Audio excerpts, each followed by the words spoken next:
Good morning. Good morning, Chris.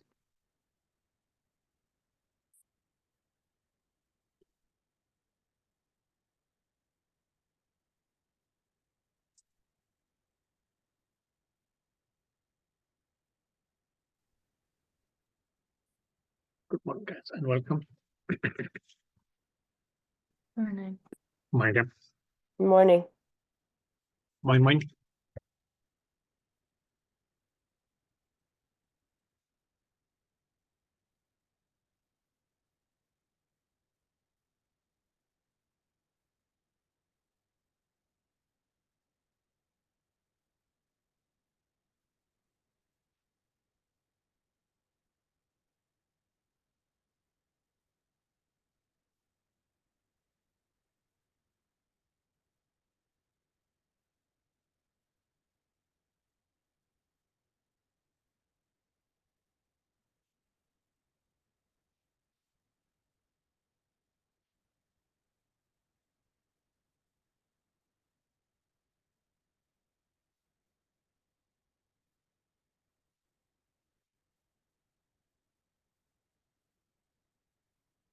Okay, guys. Now, before I start, does anybody have any questions?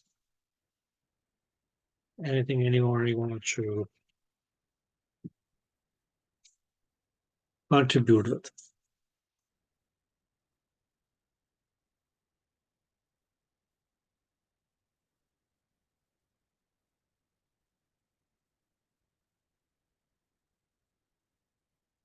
Yes. I got nothing. Nothing. Okay. Anybody without anything?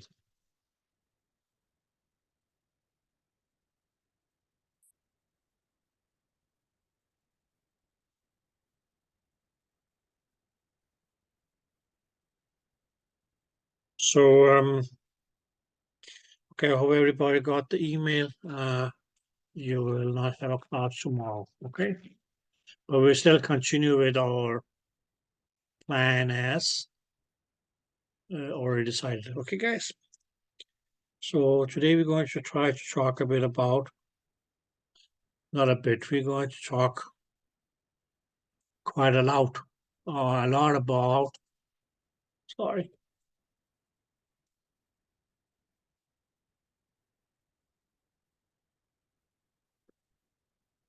aliasing. Okay. And mainly as okay, just as an alias is a fake identity. Okay, so what aliasing is going to be in case of Doppler is that we can say it's okay, that if we, for instance, okay, have a positive Doppler shift. So, okay, because it's okay, part of that positive Doppler shift may appear as a negative Doppler shift. And of course, yes, okay, we can say vice versa.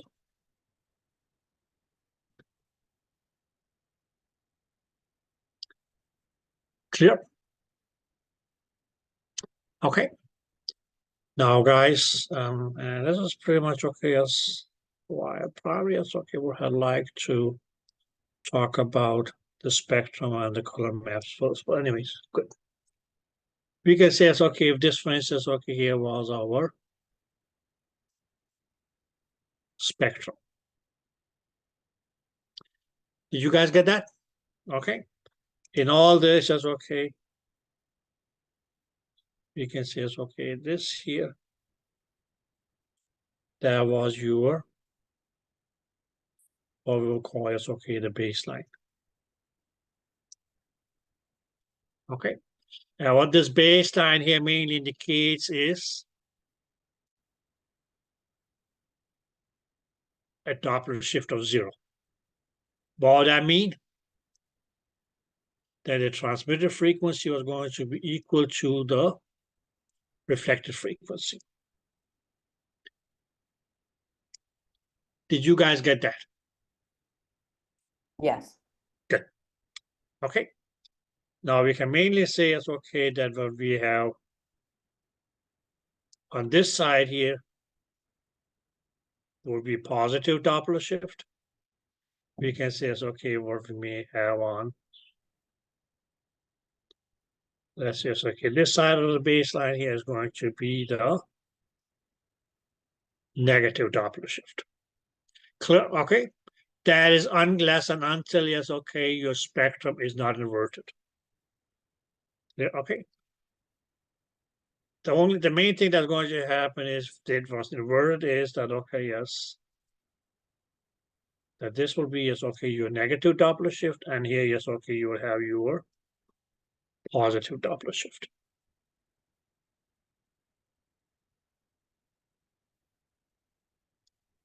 Did you guys get that? Yep. Yep. Good. Now, on this map, on the spectrum, here we can say, okay, we have, let's see, it's okay, velocity. Let's just say that we go by chance, that's easy. 40, 50, and let's say it's okay, 60. And likewise, that's okay, minus 10, or minus 20, minus 30, minus 40, let's say minus 50, and let's say it's okay, minus 60. And let's just say, because a unit is going to be as okay, centimeters per second. Did you guys get that?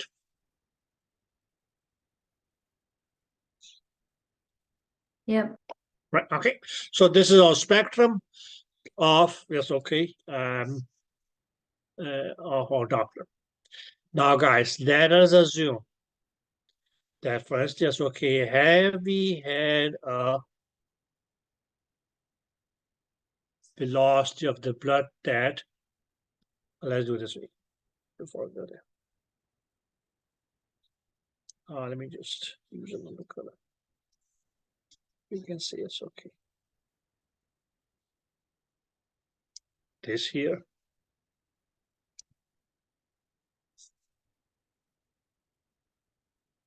Let's see.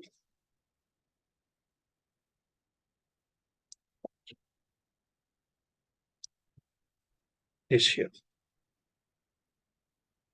Now, right now, 60 centimeters per second positive Doppler shift, or 60 centimeters per second negative Doppler shift are the maximum velocities that we can record.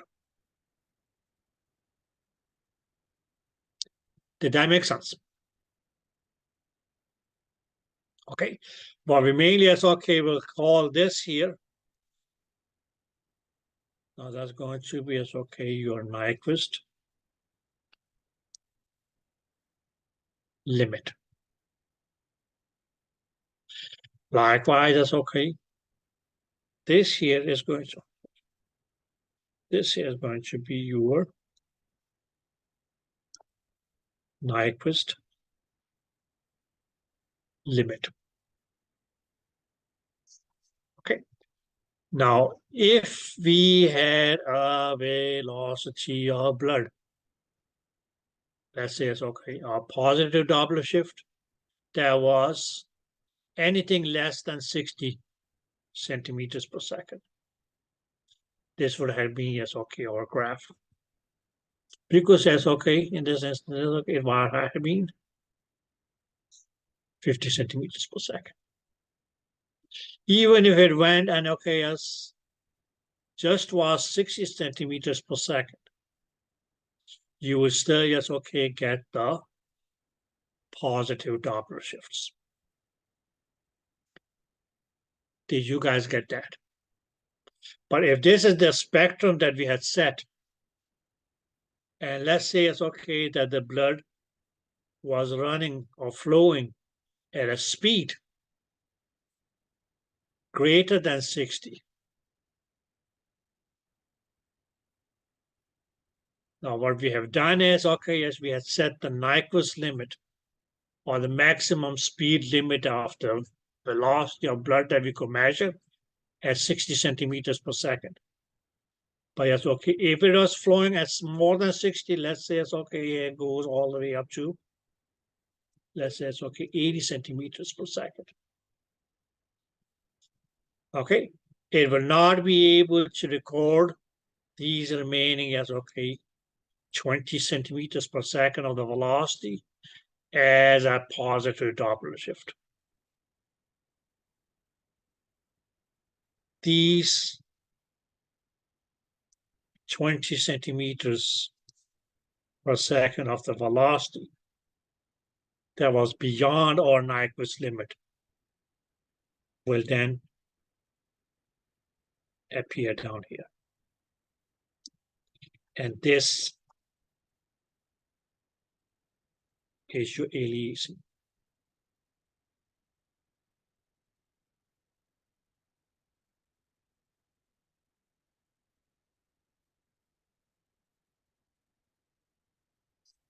Did you guys get that? So what was it that it gave us? It gave us, okay, yes. It may appear as a negative Doppler shift, although that's not what it is. It actually is, okay, is that we have a positive Doppler shift, but it's okay, a change of fake identity because it appears as a negative Doppler shift. Okay, now the very same, yes, okay, will apply to, yes, okay, if we had a negative Doppler shift. So as long as, okay, we had a negative Doppler shift that falls within the limit that we have set our spectrum at, which we mean is, okay, just for refer to as the Nyquist limit. That's okay, we had a negative Doppler shift. Let's say it's okay, just as okay, went to 60 centimeters per second. But the velocity of blood was, or the speed was 60 centimeters per second away from the transducer, which make it okay as a negative velocity of 60 centimeters per second. Okay, in this case, yes, okay, it would show as a wholly and solely as okay, big spike of 60 centimeters per second. It's deadlines. Where even if we here had, let's say it's okay,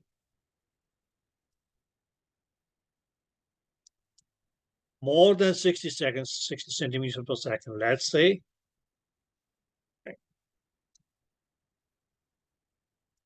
up to, let's say it's okay, minus 90 centimeters per second. Now this missing part here will appear up here. And now this is your aliasing. Because actually, it's okay, we had a negative Doppler shift. This fellow here is the fake identity of your negative Doppler shift because it appears on the positive side. Did you guys get that?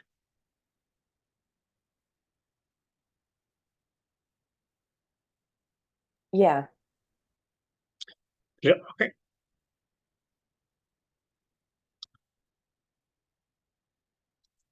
This here is not the aliasing. This is what you actually identity as, okay, actual velocity. This here becomes the aliasing. So what remaining can say is that, okay, yes. Okay. So where is it that this aliasing here starts?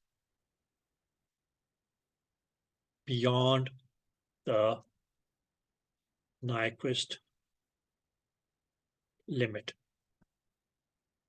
Okay, any velocity of blood which is beyond the Nyquist limit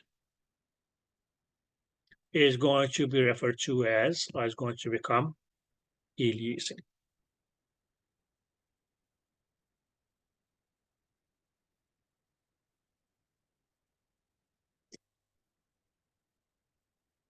Did you guys get that?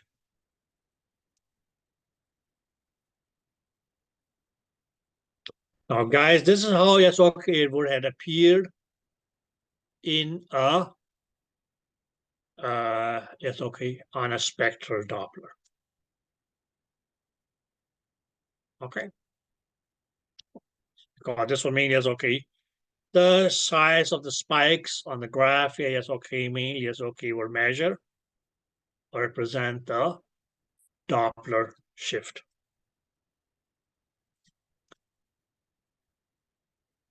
Does anybody have any questions?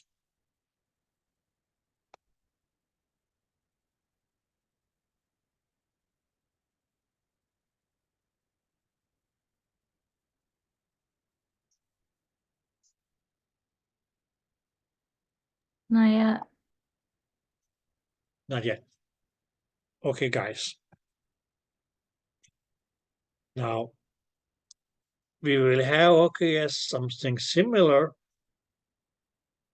on a color map. Now, let us just say that, okay, yes, they say your color map black is always going to represent, yes, okay, yeah, zero Doppler shift, no matter what color map you're using. Now, let's just say that, okay, yes,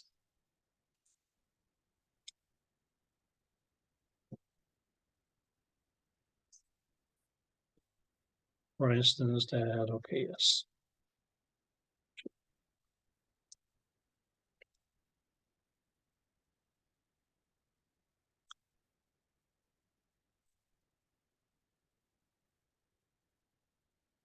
these were your colors for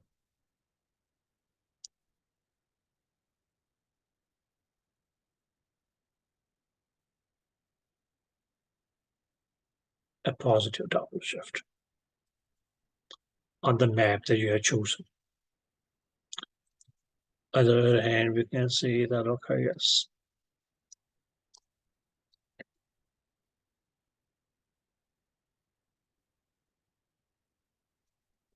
you have this color map here.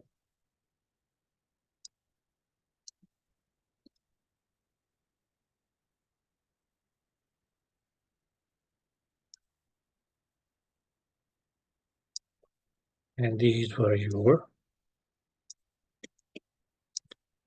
negative Doppler shifts. Yep, okay. Now we have a image. Let's see that, okay, yes, in this image here, is okay, we have a blood vessel. Okay. And now this blood vessel here is okay, may be filled with, well, let's say it's okay that we had a positive Doppler shift.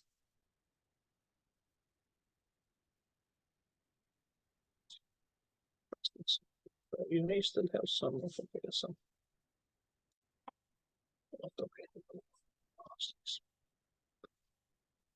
Let's say that, okay, up here it's okay, our speed was, let's say it's okay, 40 centimeters per second.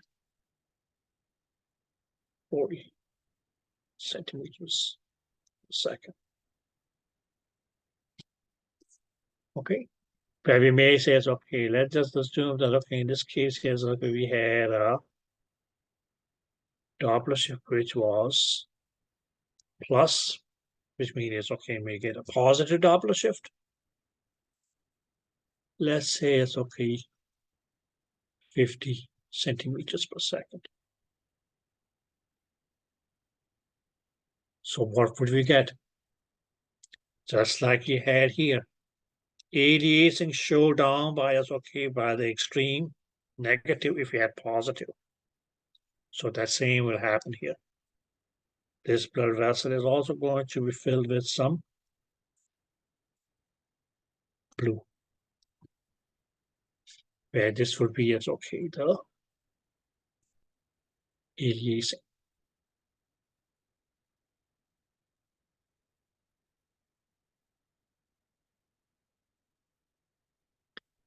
Did you guys get that?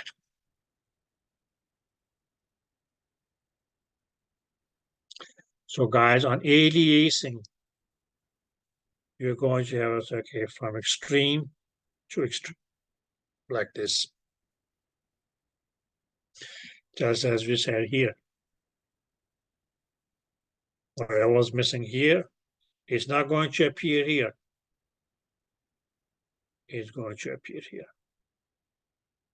So just as okay, from the extreme to the extreme.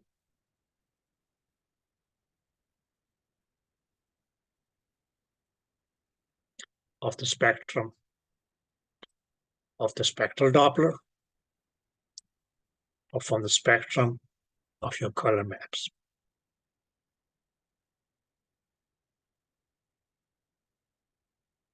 Some of you may say that what if you had, for instance, okay, a velocity of 60 centimeters per second? That's going to be 20 more than our limit here. Then that says, okay, each color here represents a limit of 10. So this will be the first 10, 20, 30, 40. You may even, yes, okay, find some. It's okay, dark green.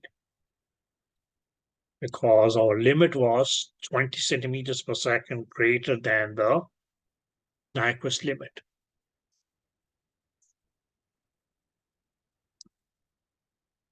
Did that make sense?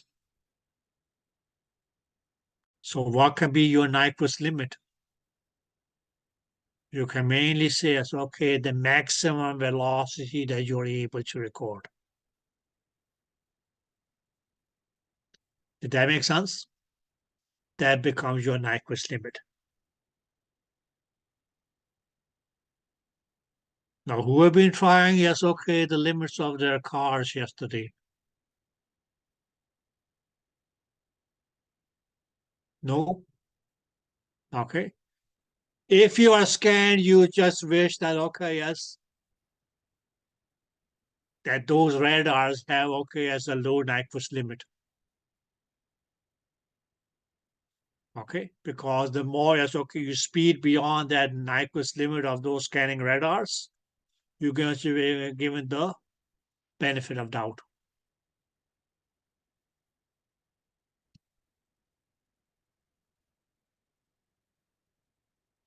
Did that make sense?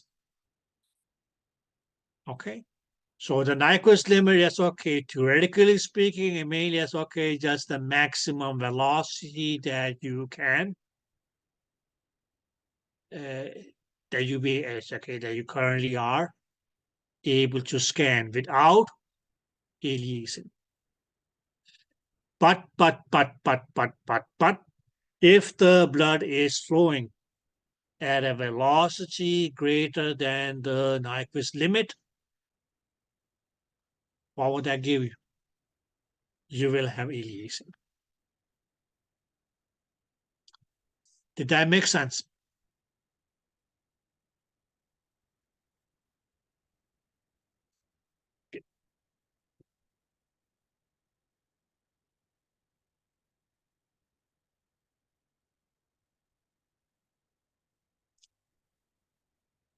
So question number 1 is going to be, what is okay may cause aliasing?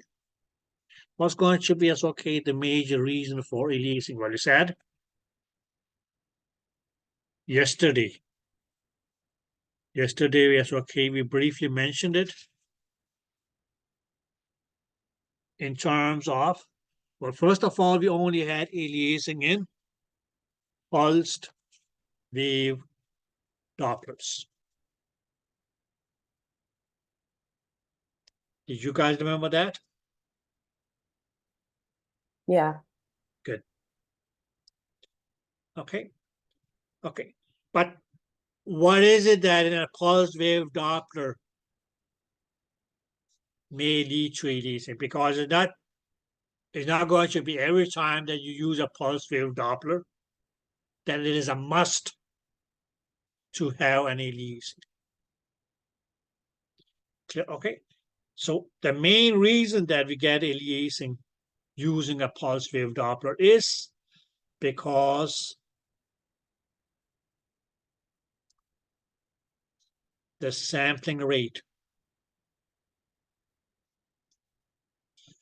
is lesser than the velocity of blood.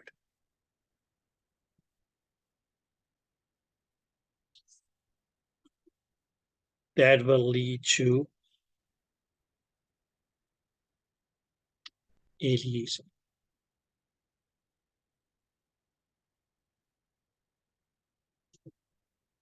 Yeah. Now, guys, if you guys remember yesterday when we talked about the sampling rate, I mainly says, okay, that was just okay. Another way of saying yes, okay, your PRF.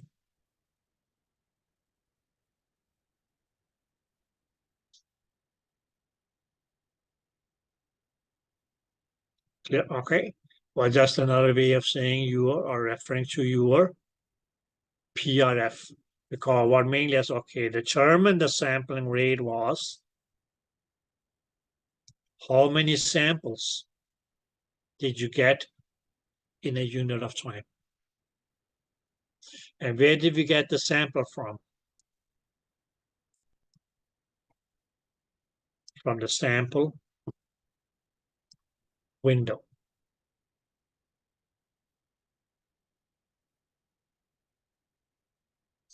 Now, if this, for instance, okay, was at the shallow depth,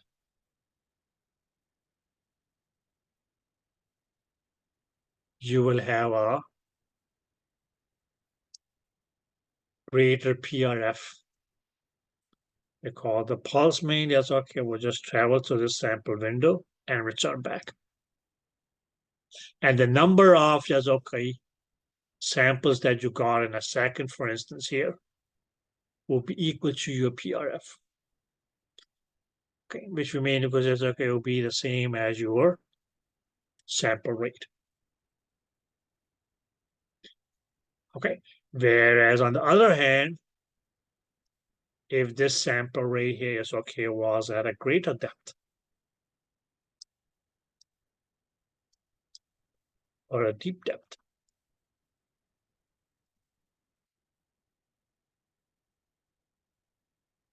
well, okay, you can say it's okay, you will have a greater pulse repetition period. Here we have okay as a low pulse repetition period. Why? Because now it's okay, it has to travel, your pulse has to travel down all the way to this sample window here, which is at a greater depth. It would take greater time to go and return back, so you have a greater PRP. You can say, okay, that will lead to okay, a lower PRF.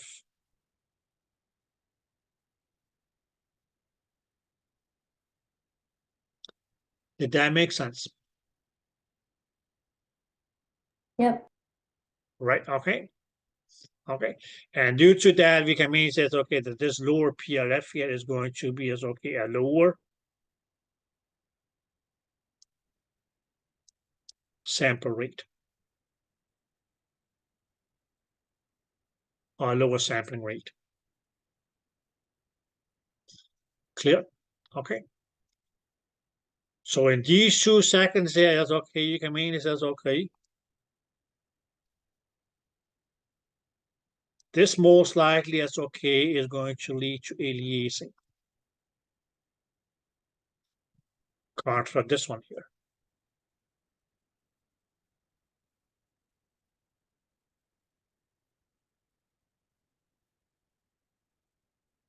Okay. Did you guys get that? Yes. So if your sampling rate is lesser than the velocity, you will have releasing. Okay. Now this sampling rate here. Well, okay, yes. Can be as okay, or we may refer to as okay as to the Nyquist limit. Or these.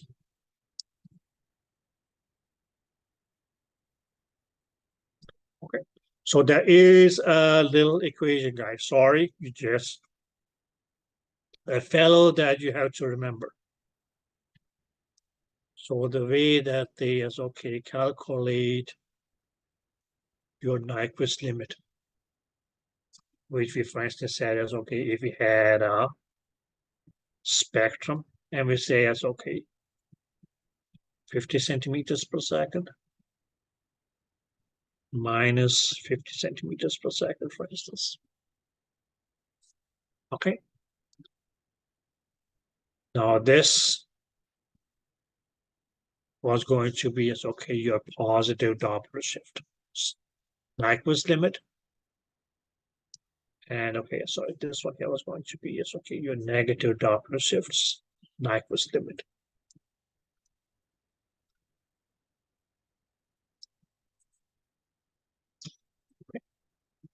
And the equation is your pulse repetition frequency divided by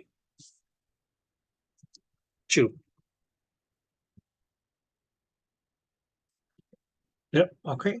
Please remember, yes, okay, this pulse repetition frequency is okay in terms of hertz.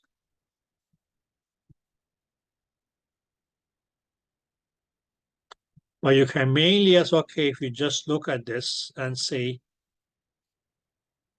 well, greater the PRF, greater will be the Nyquist limit. Clear? Okay. And what we just said was, okay, this Nyquist limit here is, okay, what was it? It was just another way of saying, yes, okay, the sampling rate. Clear?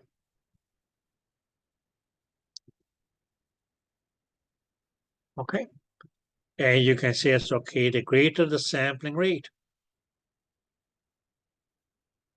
Well, okay, yes. More likely is it that it may be either equal to or greater than the velocity of blood. And then you won't have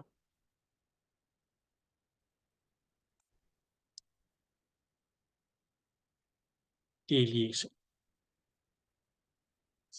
Whereas on the other hand, if you say it's okay that the Nyquist limit was less, that was mainly because you had a lower PRF, which means to me that you have had a lower sampling rate. Clear, okay? And if your sampling rate is lower, yes, okay, there will be, yes, okay, a greater likelihood that it may be lesser than the velocity of blood. And if that's the case, then you will have aliasing.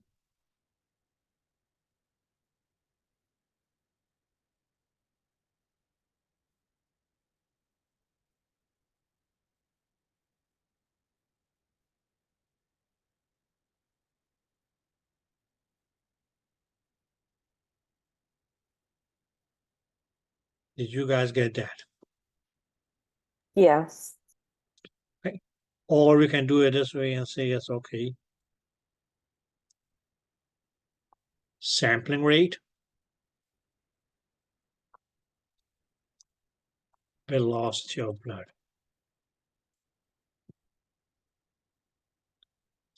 Now, if both of these two here is okay, were equal, Okay, but let's just relate, yes, this velocity of blood sampling rate here to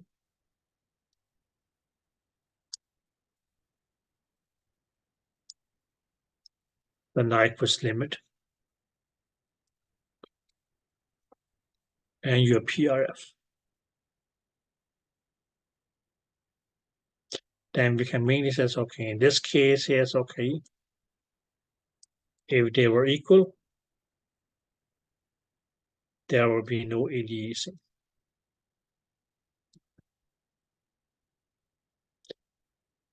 We could say that if your sampling rate or your Nyquist limit are yes, which means calculate using yes, the PRF.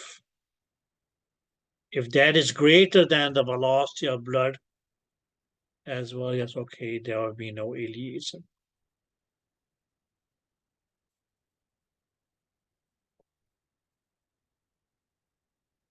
Did that make sense? Whereas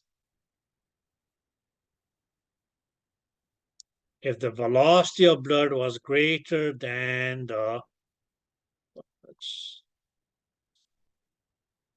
if the velocity of blood was greater than your sampling rates, which means it's going to be dependent upon the Nyquist limit, which is directly related to your pulse repetition frequency, then you will have aliasing.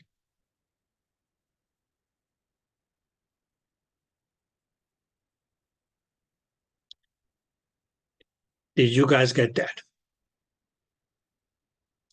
Now, guys, please, please, please, please, please remember that your Nyquist limit is calculated using the PRF, not your regular frequency.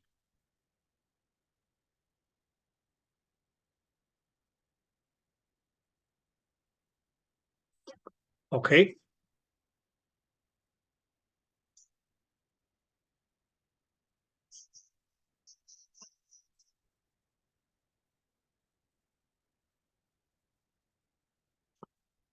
Is that clear? Because Yeah. guys, there's going to be comments, it's going to make a hell of a difference. Here, if you say frequency versus PRF, a wrong answer is going to become right, and a right answer is going to become wrong if you confuse between these two here.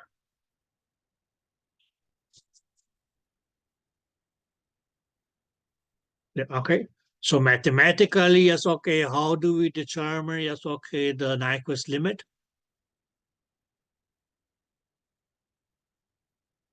Divide and do your pulse repetition frequency with or by 2.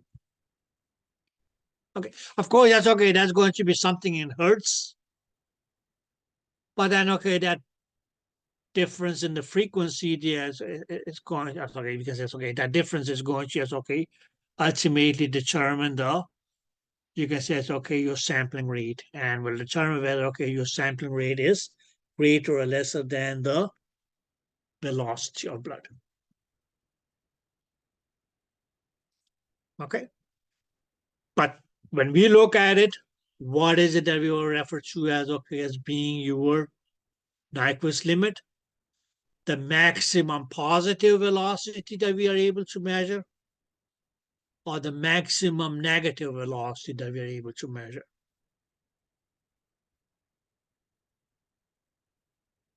Did you guys get that?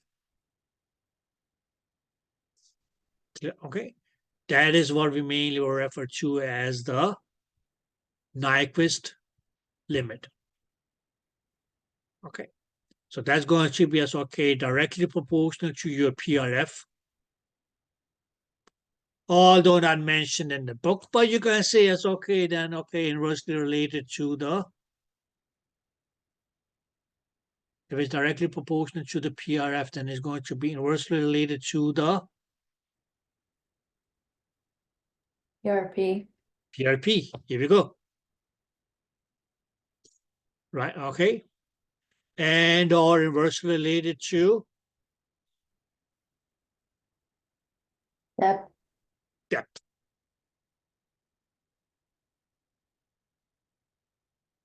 You see how chapter 4 SOK became applicable again?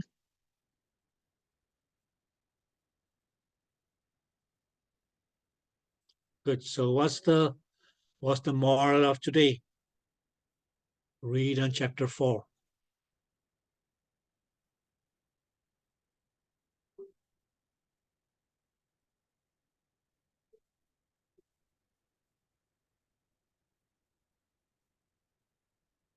Any questions so far? Okay. So why do we call it aliasing?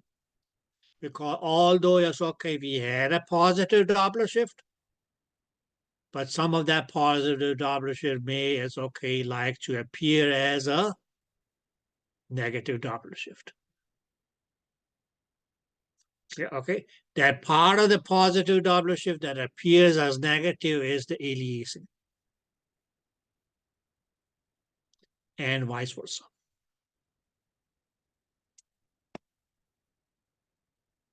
Any questions?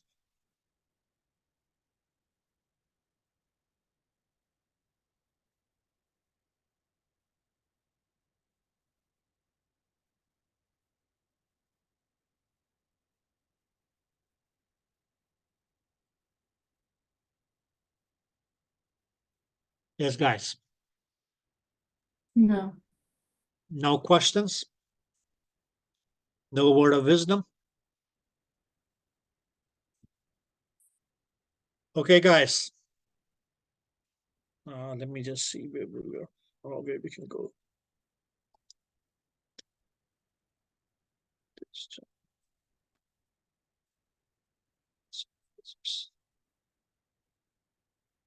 No, don't do that.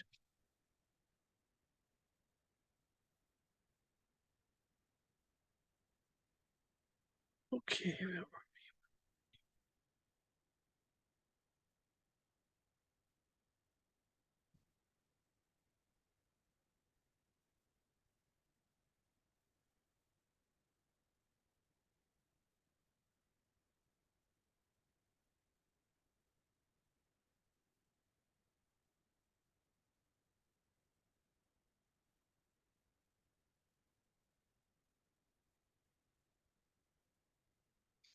Okay, guys, now on your practical sheet,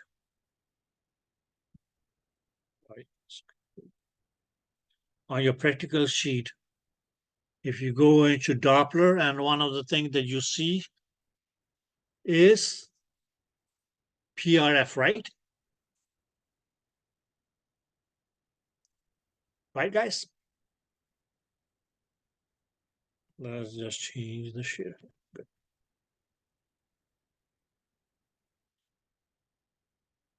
Can you guys see this picture of what our keyboard looks like? Yep. Okay. Now let's just assume here that, okay, yes, we had our thing on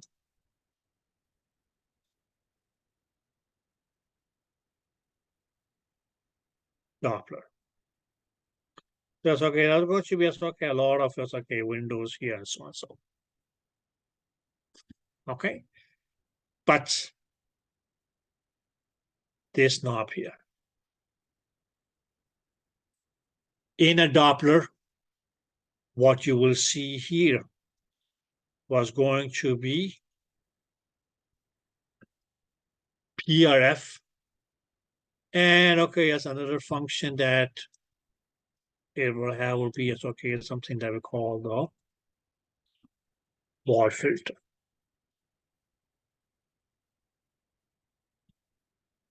Right? Okay. Now I hope that all of you, know then when we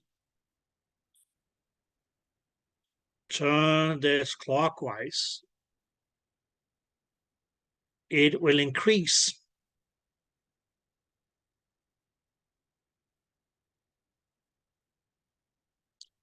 Whereas, okay, yes, if you turn it anti-clockwise, it's okay, it will decrease the functions that are written here. On, okay, as well as that was okay as a pulse wave color Doppler or pulse wave Doppler, or even as okay, we had okay as our color flow on.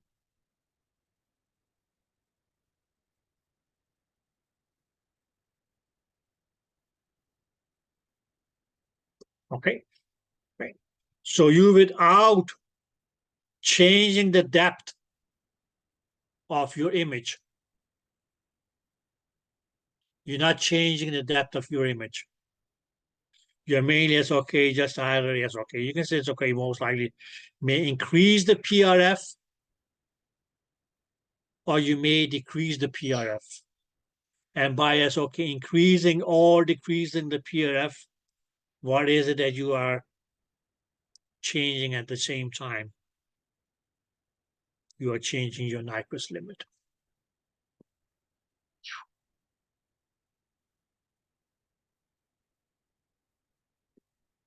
Did that make sense? Yeah. So in Doppler, okay. Now here it's okay, we're not even yes, okay, moving a sample window. We are not moving the sampling window. Okay, to a shallower depth or deeper depth. But mainly as okay, just by as okay, adjusting the Nyquist limit, or as okay, by changing the PRF. You may as okay, actually as okay, that's how as okay, you change your Nyquist limit.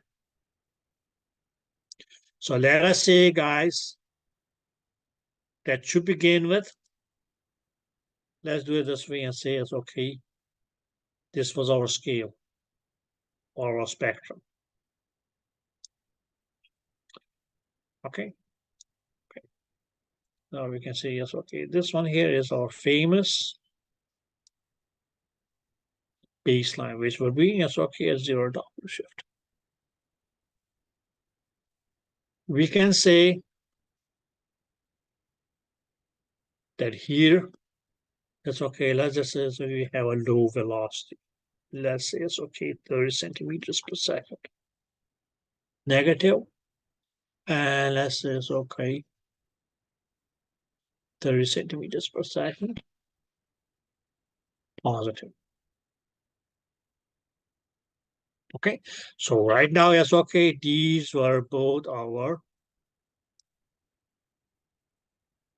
Nyquists or Nyquist limits. Positive, negative. Now let's just say that, for instance, okay, we had a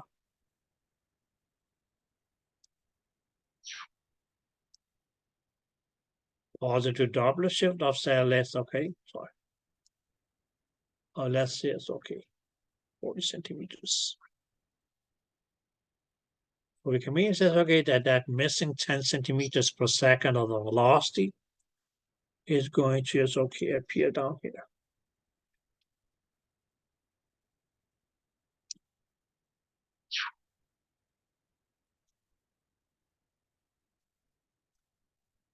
Right, okay. So you say, okay, currently, yes, okay, I was able to measure up to 30 centimeters, but that gave me aliasing. So what is it that you actually, yes, okay, can do here? Well, okay, we can say, okay, what will be required? We may, yes, okay, like to, yes, okay, increase the Nyquist limit. How do we do that? By increasing the PRF. Practically, how do we do that?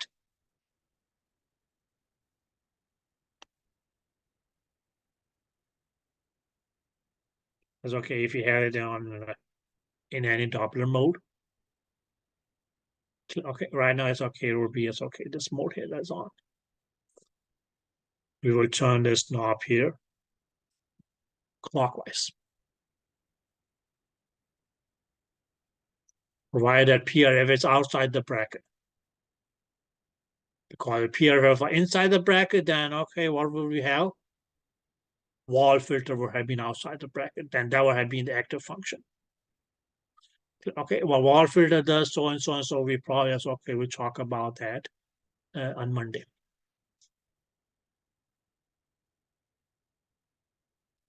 Did you guys get that? So that's how you increase your Nyquist limit. Sorry. Did that make sense? Yes. Good. Okay. And what is that going to do now? How would you know that your Nyquist limit is increasing? Well, okay, yes. The size of your spectrum does not change. It still remains the same. But we can say, okay, here it was, okay, that's 10, 20, and 30. 10, 20, and 30. Okay. We can say, it's okay, let's just say that, okay, as we increase it up to, let's say it's okay, 50 and 50. So your 30 is now going to be here, because here's your 40, here's your 20, here's your 10. Here's your 10, minus 10, here's your minus 20,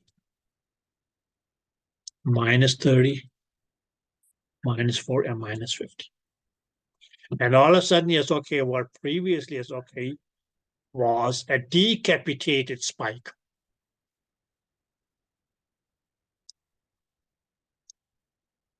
Is here. This fellow here, okay, is going to disappear.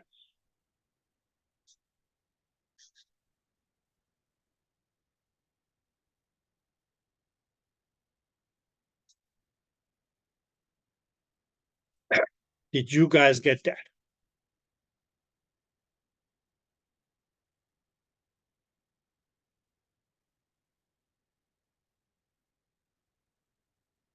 So what are it that we actually did?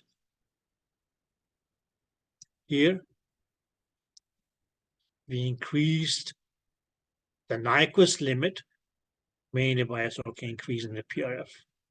How? Because okay, on Doppler, there is a knob function really is okay, directly controlling the PRF. Very many says okay, this PRF here means okay. Well, it's just going to count faster.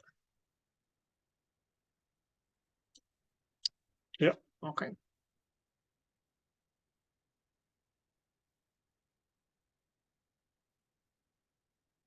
But mainly it's okay. By doing that, it's okay. We actually it's okay increase the ability of the velocity that we'll be able to measure, because now yes, okay, we increased up to 50.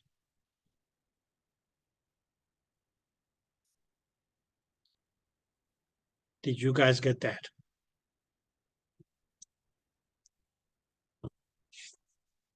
Okay.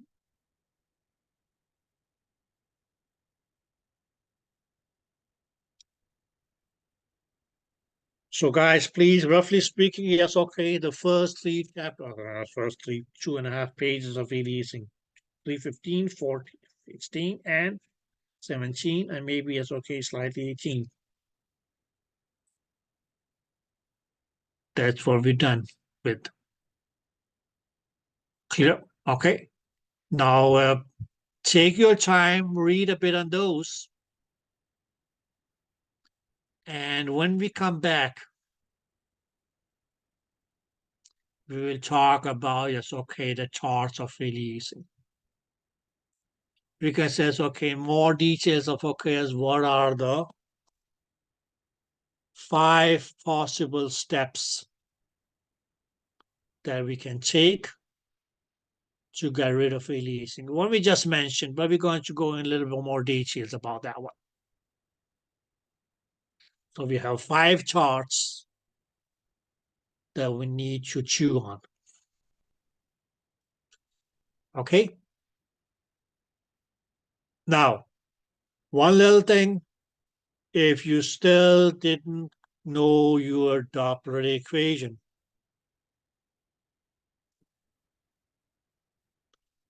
please try to look at that one as well. Do you guys remember what the Doppler equation was?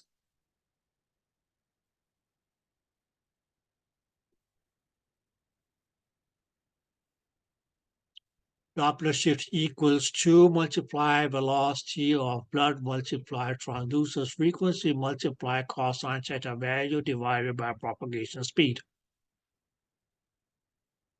Now, I told you you don't necessarily need to remember this equation here, but the relationships.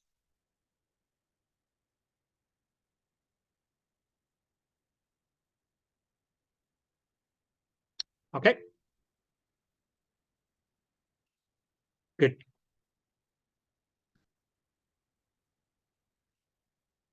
So should we say that I see you guys back in 20 minutes? Okay. Have fun till then.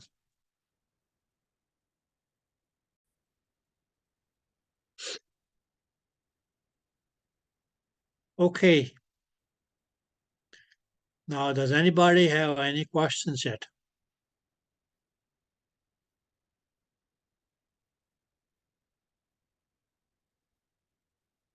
No questions? Good.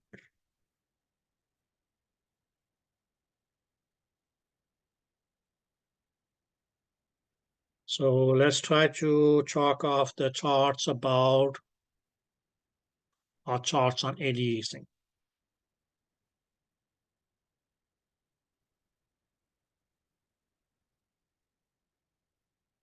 Now your book just used that heading of what those charts on aliasing mean. Yes, okay, what he actually means by that is how to get rid of it.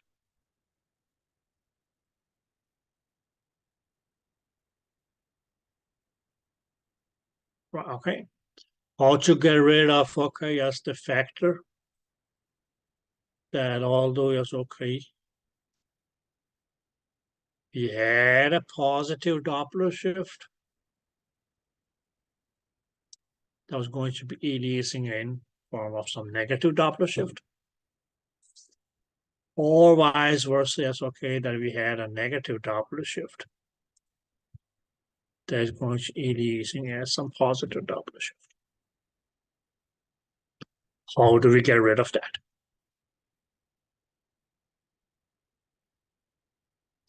Yeah. Did you guys get that? Now, the sequence that your book may go with is a little bit different from the one that I will go with.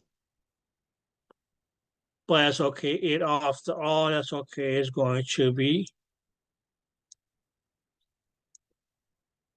5 steps. That you can go one after the other, after the other, after the other, after the other. Which if one doesn't do it, just okay, then try to just okay, also do the second one. If that doesn't do it, then okay, go with the third one. If that doesn't do it, then go to the fourth one. If that doesn't do it, then okay, go to the fifth one. So the first one is going to be as okay, what they mean is okay, what your book says, okay, yes, adjust the scale to maximum.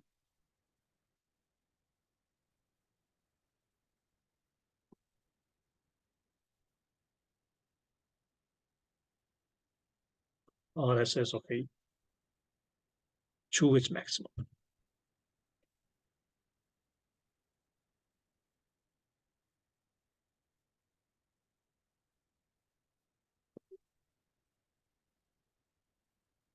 What we will do is going to be as okay, we can say okay, make a baseline shift.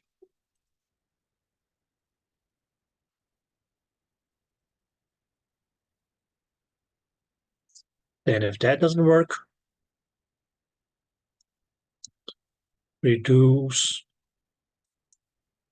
the transducer's frequency. If that doesn't work, we can say, okay, change the scanning angle. I'll change the scanning to a shallower depth. And last but not the least, and we can say it's okay if any of these steps here doesn't work, then use continuous wave Doppler.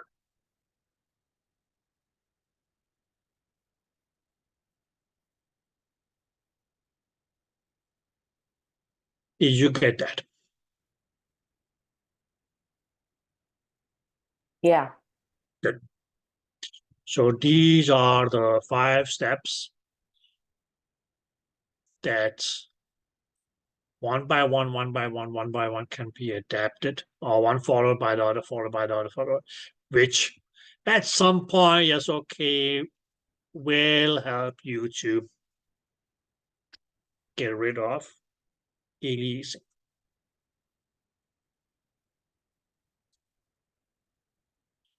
Did you guys get that? Yep. Good. Now, dear students, option number 1, adjust the scale to its maximum. Now, what is that they actually is okay mean by this?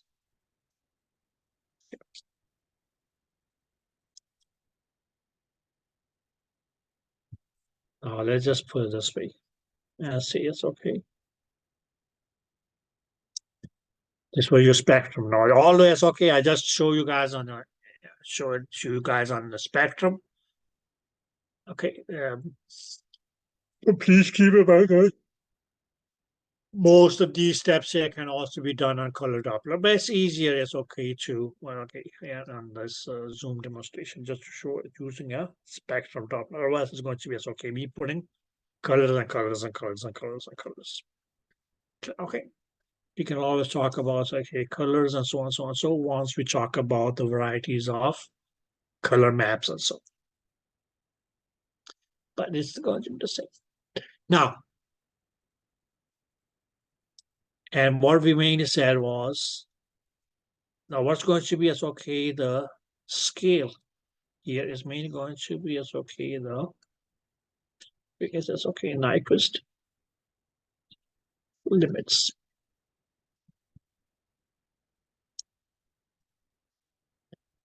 Now let's say it's okay that here we had it at, let's say it's okay as low as, oh sorry, let's just use this code, as low as 20 centimeters per second.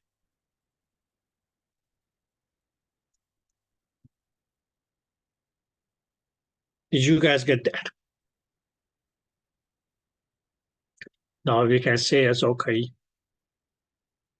If we, for instance, okay, had a Doppler shift that was greater than that.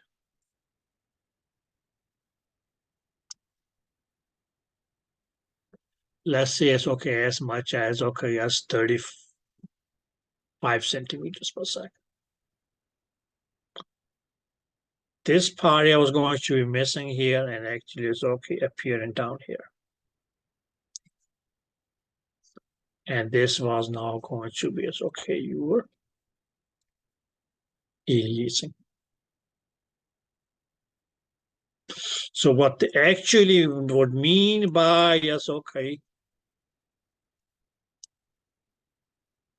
or what they actually mean by yes, okay, increasing the scale. And then maybe it's okay, a logic behind it's okay, why they use this word here. okay, to a greater. Now, how is it if we actually say, okay, we'll increase the scale?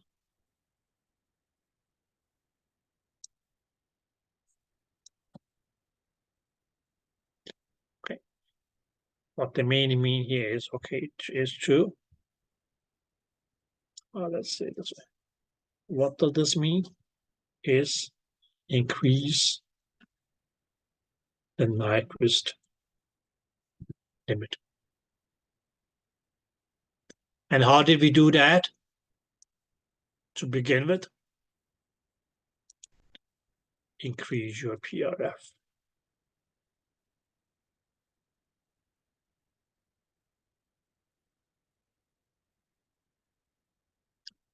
Did you guys get that? So what we can say is, okay, what we could have, or what we could do is increase it to, let's say it's okay to begin with, it's okay, just 40 centimeters per second.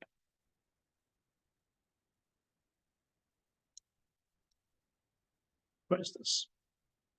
Okay, we just said, okay, as the velocity here is okay, was, okay, here's okay, the velocity was 35. Clear? Okay. Now, please keep in mind, guys, okay, the size of your spectrum is not going to change. But it's okay, first that's okay, this was 0, okay, it's still going to be 0. But here it's okay, you had 10. And your maximum was 20. Okay, now when you as okay, increase the scale, what mainly as okay meant by that is that okay, as we increase the Nyquist limit. And how did we do that? By increasing your PRF. Practically, how did we do that?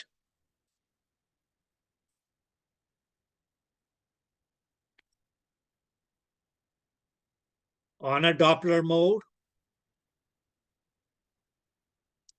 turn this knob here clockwise, because this knob here is okay. In a Doppler mode is going to help the function of PRF. So mainly it's okay, by increasing the PRF, what was it that we actually did? We increased the Nyquist limit, which they here mainly is okay, let's say it's okay, increase the scale.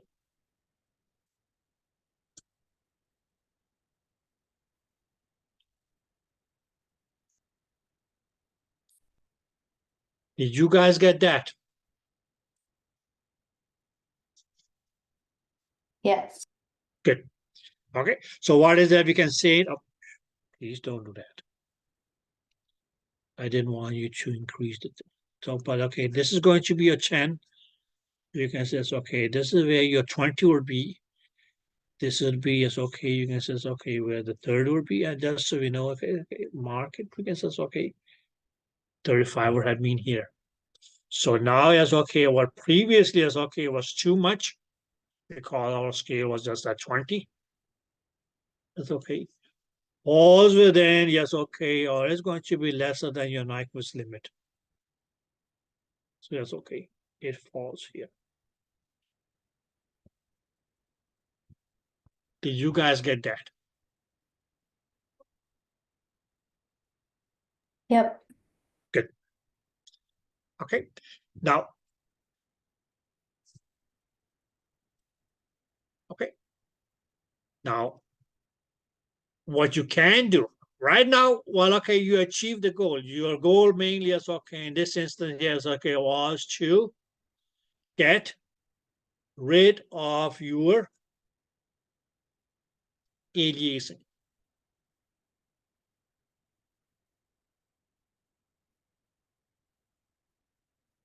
Right? Okay. But let us just say that, okay, yes, you still keep on increasing the scale. And let's say that, okay, yes, you take it now to, well, this is still going to be 0. let's say it's okay that you increase your scale to a speed of, to a Nyquist limit of, let's say it's okay, 100 centimeters per second. Okay, please keep in mind that, okay, that's still going to be, it's okay, minus 100 centimeters per second down here.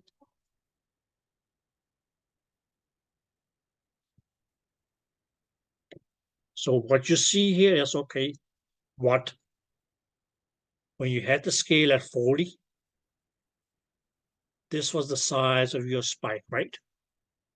When you had, okay, yes, your scale at 20, or your Nyquist limit at 20. Well, okay, the spike was so big that it wouldn't fit.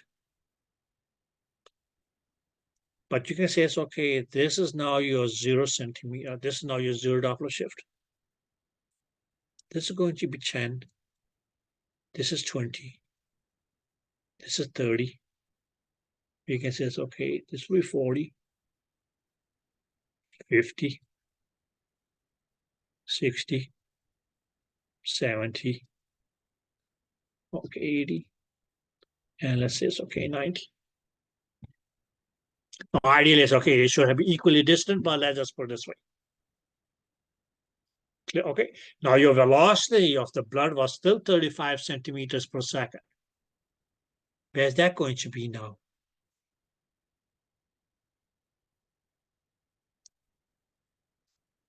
Just here.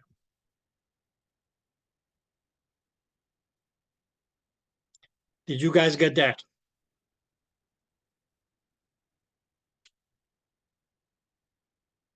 Yes. Okay. You may even go, yes, okay, a step further and say, okay, now that's okay. I may even, yes, okay, increase the scale all the way to, let's say, 150 centimeters.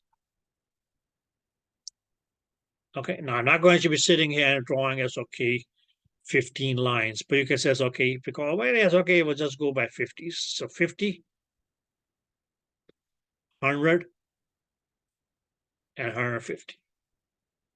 And likewise down here, okay? So this is still going to be as, okay, minus 150 centimeters. Okay.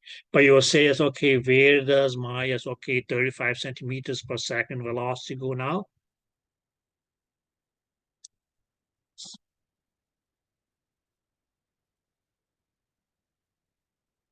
Or even not? Did you guys get that? Okay. Okay. So you can say, yes, okay, the plus point, the positive point of increasing your scale is by increasing your Nyquist limit. How? By, yes, okay, increasing your PRF. Okay. Mainly, yes, okay, enables you to measure higher and higher velocities. Clear? Did that make sense? Clear? Okay. But on the other hand, was it that increase in our scale does, which we may, yes, okay, do by increasing the PRF, which increases the Nyquist limit, so on, so on, so on, so. The other side of the coin is that it's going to just, okay, make your readings less sensitive to low velocities.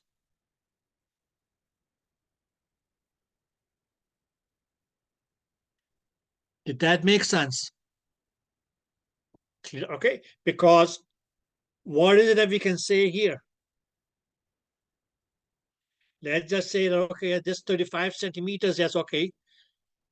Speed, yes, okay. That was what we had, for instance, okay, during a systole. Okay, where you mainly will say, yes, okay, during diastole, yes, okay, we might have had, okay, yes, a low speed, a speed so low, like, okay, let's say, yes, okay, just 5 centimeters per second.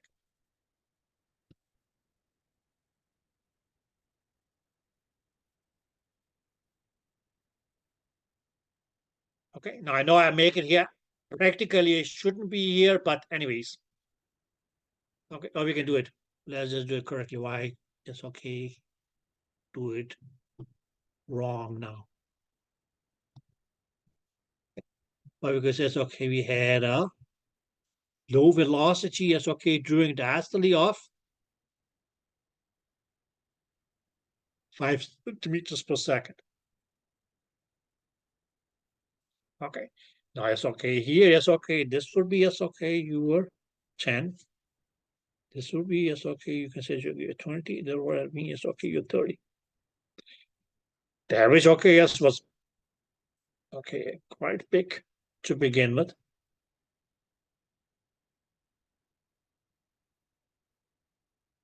Will get smaller, may get even smaller, or here is okay, completely lost.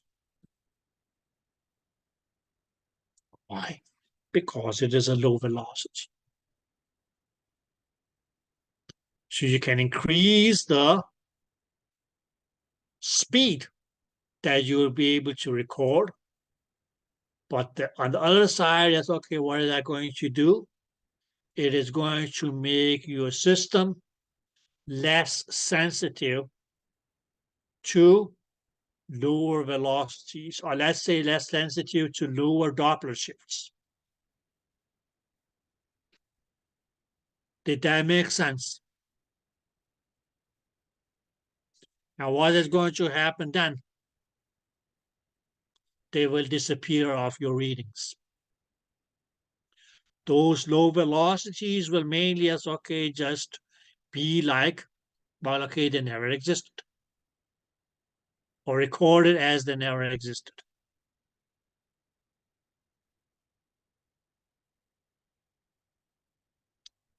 Is any of you colorblind? Nope. Okay, that's good. Okay, but if you were, let's say it's okay, colorblind to, let's say, any color, purple.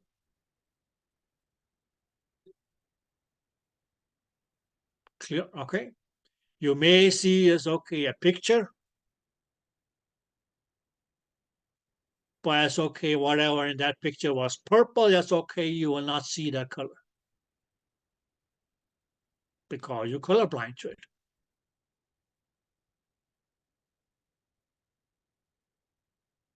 So, right? Okay.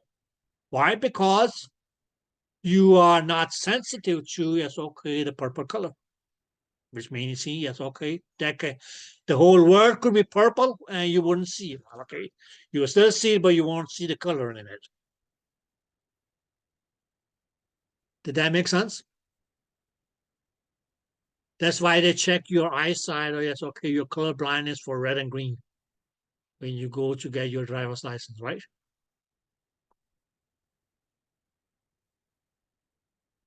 Or did you just use girl power there too?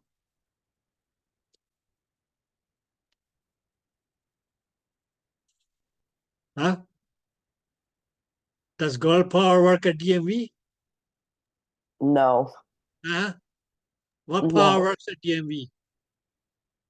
Patience. Patience. Okay. So the phrase known as the customer is always right has no value there, right? Nope. It's the guy or chick or whosoever is okay. At the other side of the counter that is right. Shit. So no go power DMV, I guess.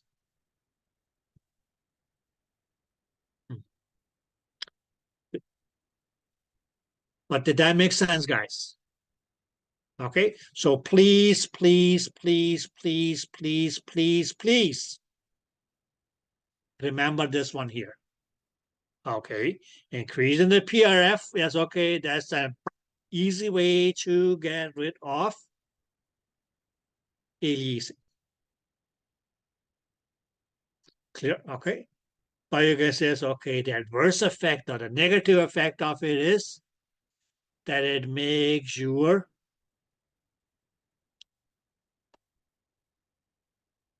you can say, okay, it makes your system less sensitive to low Doppler shifts or Doppler frequencies. And was it that those low Doppler shift frequencies will be? There will be recordings of low velocities, right?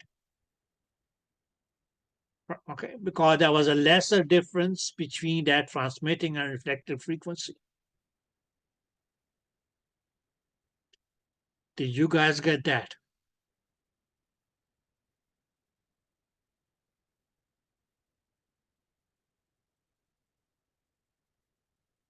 If you have a lesser difference between the transmitting frequency and the reflecting frequency, that's mainly because, okay, ideally it's okay that your blood is flowing at a lower speed.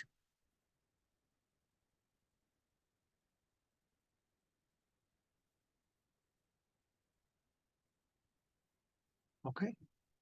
Now let me just ask you guys, in which vessels do blood flow at a lower speed?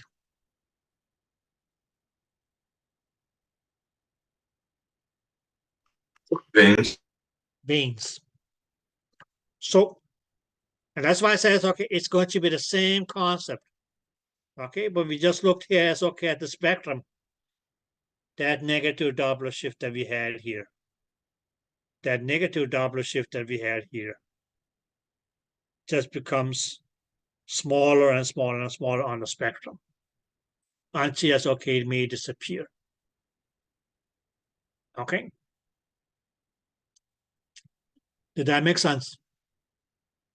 Although it's okay, this is still within the artery. Okay. Well, like, okay, again, yes, okay, you can say it's okay, you may have two blood vessels side by side. Something like this. Okay. Usually it's okay when you see two vessels like this side by side. Well, okay. Most likely it's okay. We can say this fellow here is the vein. This here will be your artery.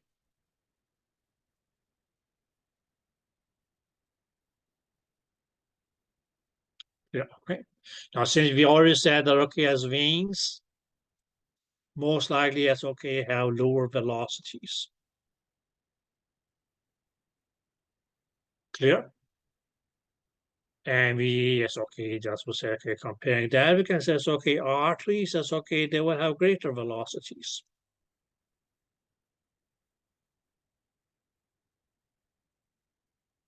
Did you guys get that?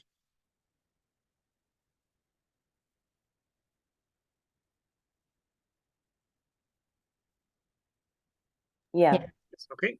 So in these two blood vessels, yes, okay, where is it more likely that you will see aliasing?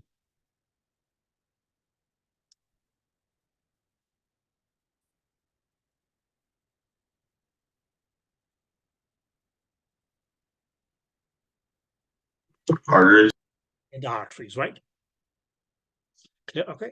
And especially as okay, if yes, okay, on your color Doppler, let's say it's okay that we had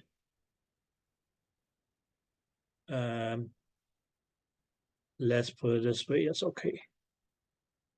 Or Doppler shift set at a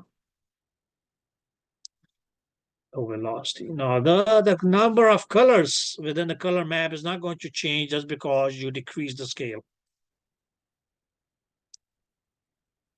Okay, the colors are still going to remain the same within a color map. Okay. Okay, let's do this.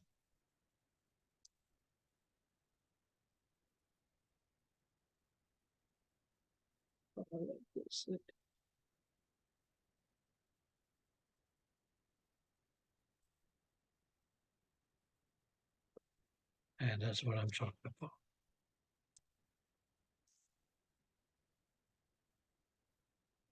For instance. So we can say, okay, this here is okay, that was your positive Doppler shift. Now let's just assume that, okay, yes, in your veins, we had a negative Doppler shift. Clear? Okay. Whereas in the arteries, that's okay, we had positive Doppler shifts. Let's just say that we had, okay, kids.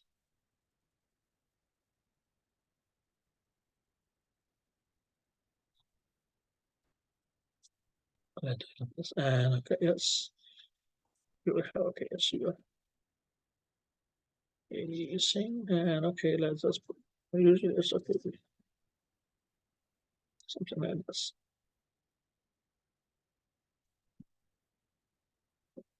Yeah, okay.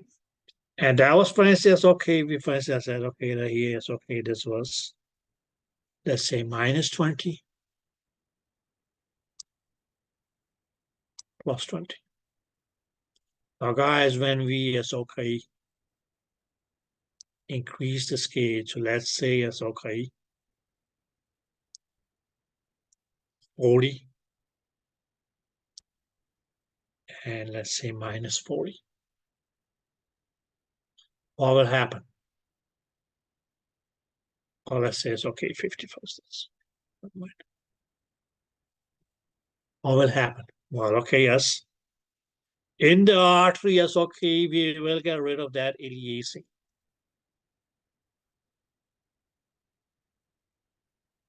So maybe it's okay, just these high velocities here, it's okay. Still represented by red. And we can say, okay, that's okay, it's some slight brown. Okay. But mainly because, okay, now in the vein, yes, okay, it gets less sensitive to the very low velocity, which was, okay, let's say it's okay, just 5 or something like that. Well, okay, the vein is still going to be physically there. There will be no Doppler shift. It will disappear.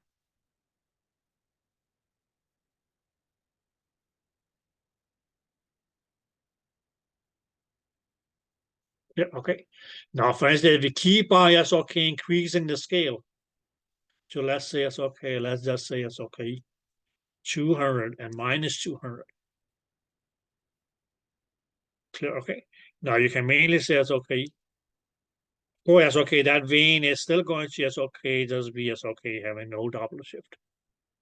But then, yes, okay, what previously, okay, was red may now just become, yes, okay,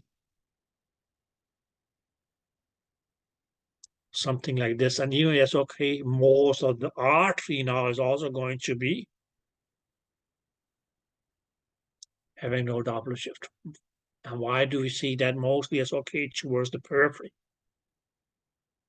Because that was being, yes, okay, where there was a lower velocity within the arteries or within the blood vessel due to a parabolic flow. So it might, yes, okay, just be a slide, just okay, in the center. Okay, where, yes, okay, the Doppler shift was going to, yes, okay, we measure by what? By this very, very low color here, a low positive Doppler shift color.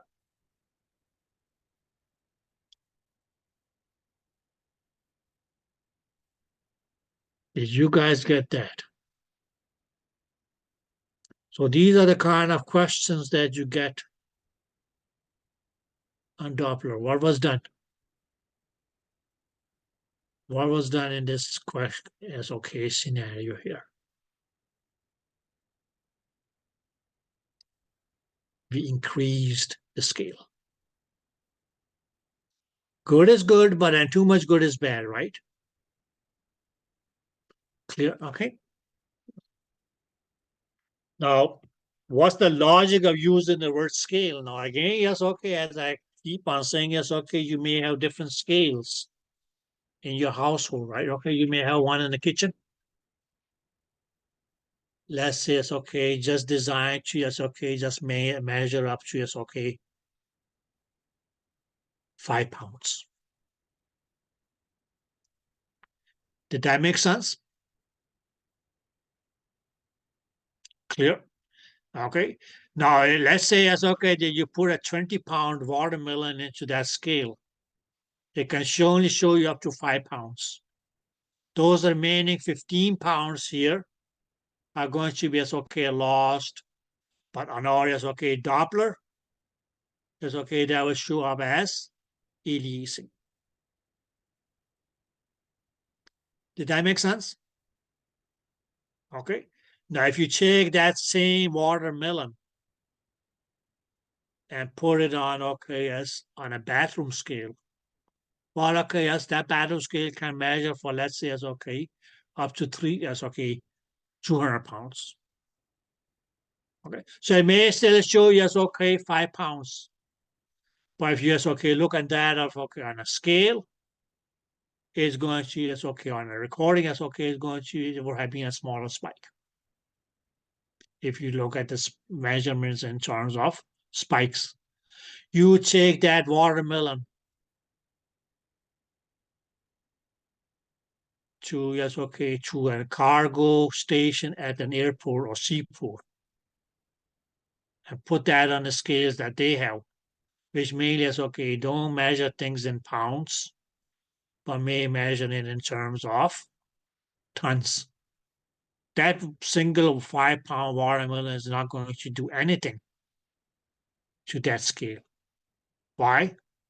Because okay, that was mainly as okay set to measure or weigh heavy things.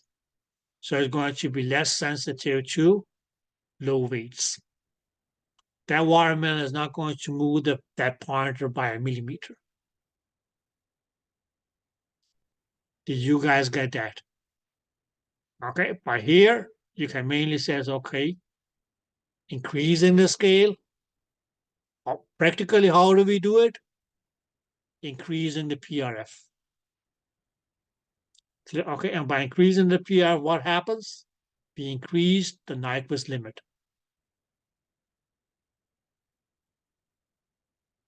Okay, but the more we increase the Nyquist limit,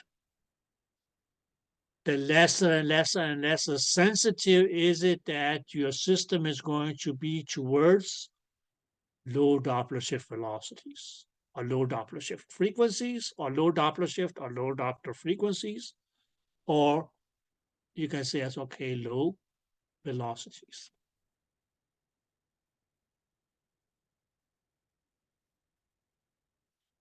Did that make any sense?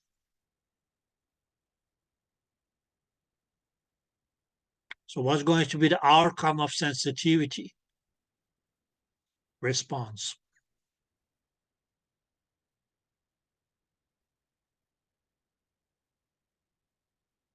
Right? So if you don't see red lights or red, you're not going to respond to whether that is a stop sign or a red light turning on at the traffic stop.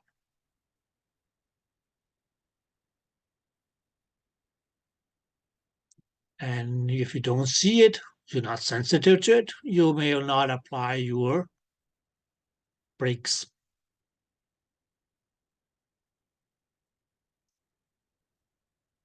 Okay, girls.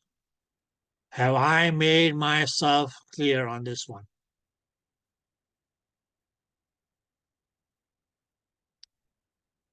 All clear?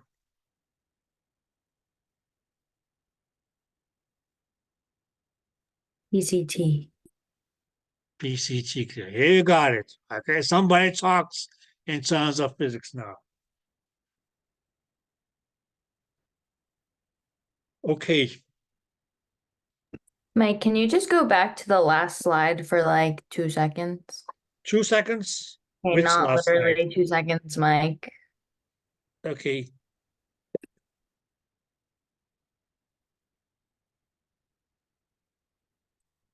This one Yeah, or this one? no, the other one. Okay. Now, sorry guys, that's okay. We talk more about this here in chapter 20. Okay. Oh, good But thing. this is going to be, it's okay, however, it's okay, work in color Doppler. This is how it's going to, it's okay, being a spectral Doppler. Okay, but it means it's okay, one which first was so big that it didn't fit within your spectrum. Now it just became, yes, okay, small enough to fit within the spectrum. But as we keep on, yes, okay, increasing, yes, okay, that spike, which first was too big, just becomes smaller and smaller and smaller.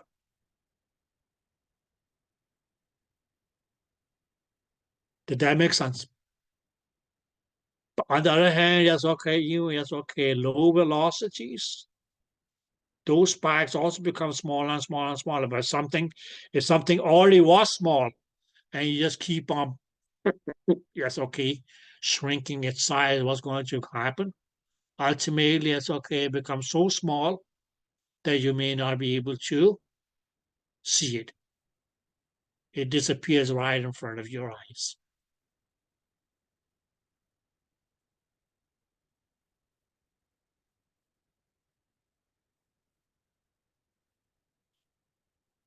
Did that make any sense? Okay. So on your color Doppler, guys, yes, okay. This was 0, so this is going to be low positive, low negative. Slightly higher positive, slightly higher negative. More higher positive, more higher negative. Highest positive, highest negative.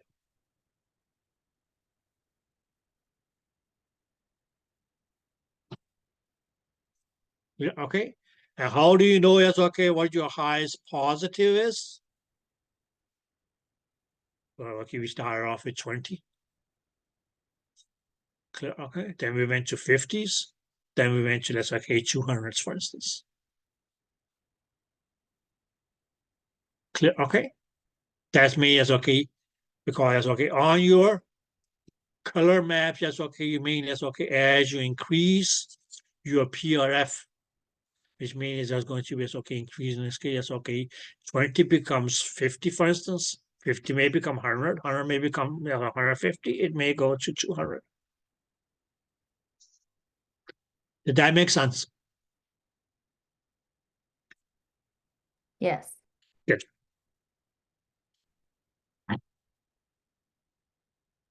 Okay.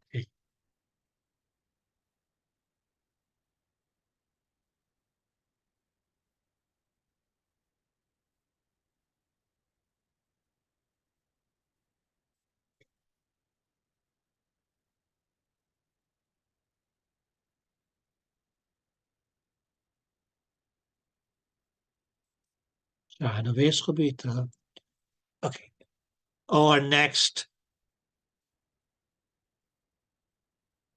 step that we may take to is okay, get rid of aliasing, or is okay, our second thought on aliasing that we will go with is going to be as okay, what we'll call a baseline shift.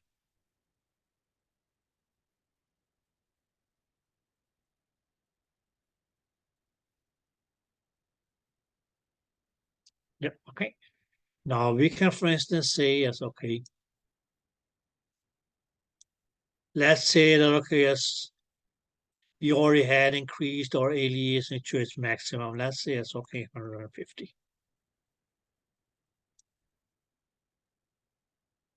And minus 150. Yeah, okay. Now, one thing that I've been keep on saying is this fellow here.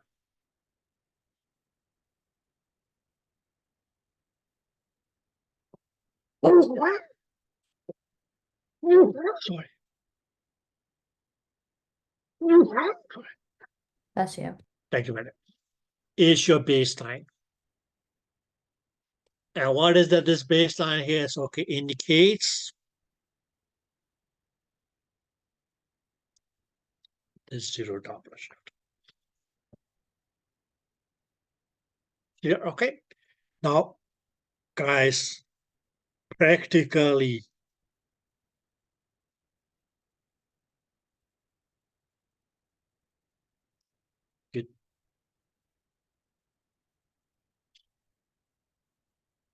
it's okay. How do we shift the baseline?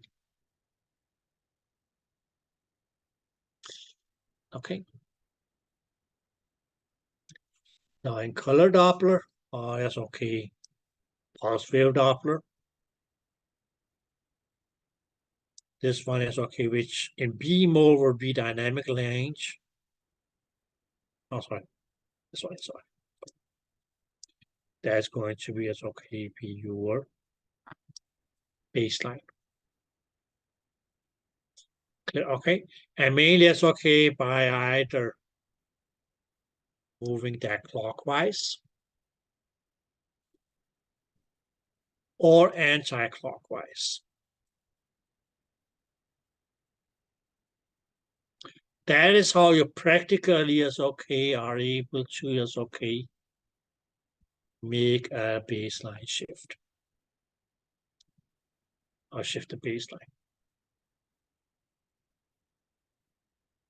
Okay, so let us just say that okay, yes, we had increased our Doppler shift to the maximum, but we still had aliasing.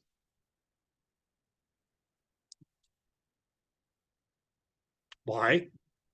Because it's okay, the velocity of blood was still yes okay greater than the sampling rate.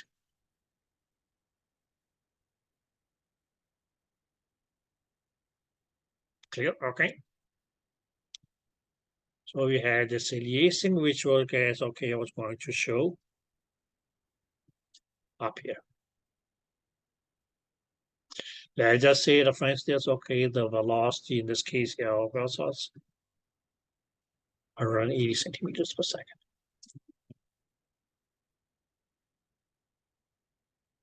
Yeah, okay.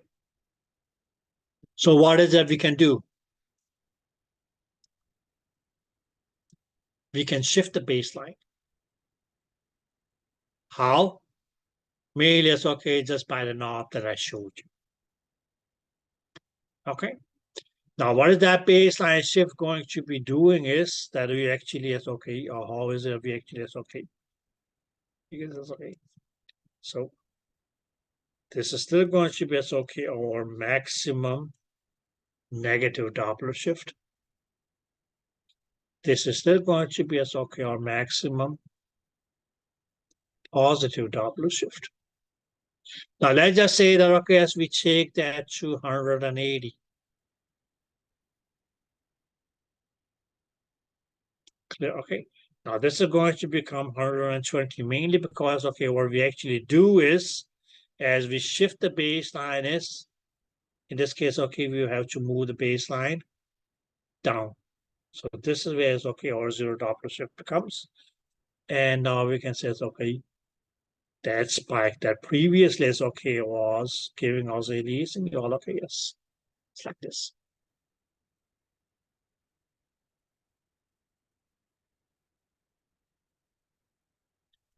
Did you guys get that?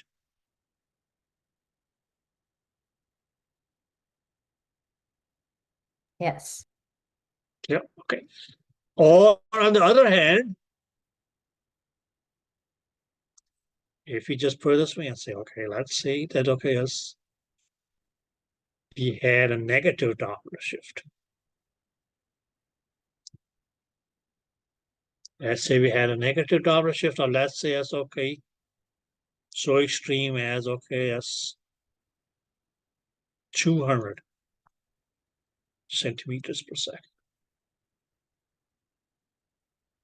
Clear, okay. Now you'll just turn your baseline shift the other way then. Okay.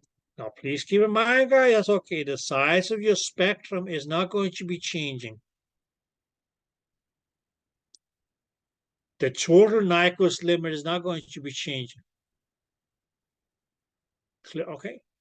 But you may, okay, sorry, probably not the right way to do.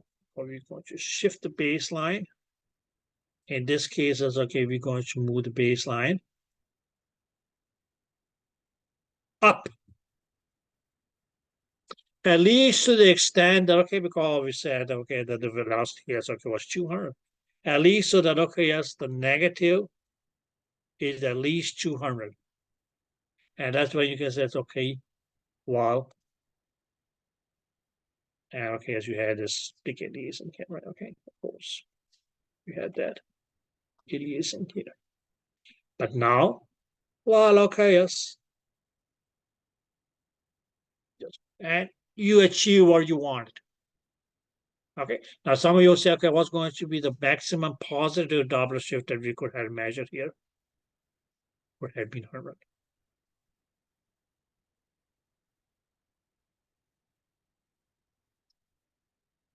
Did you guys get that? Yes. Okay, if you, for instance, okay, increase this, not just to 200, let's say it's okay, we increased it to 220, for instance. Then this was going to just okay become 80.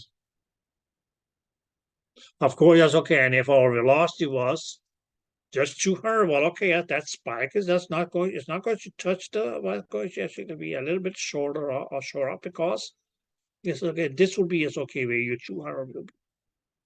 We still was okay as the Doppler shift. Okay, but mainly that's okay just by moving the baseline up or moving the baseline down, all dependent upon us, okay, where your aliasing was mainly going to cause, okay, as that chopped off part that became aliasing actually is okay, is going to, it's okay, fall within the new set Nyquist limit.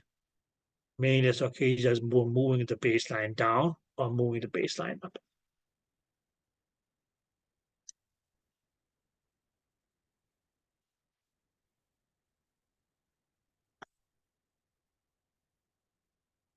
Did you guys get that?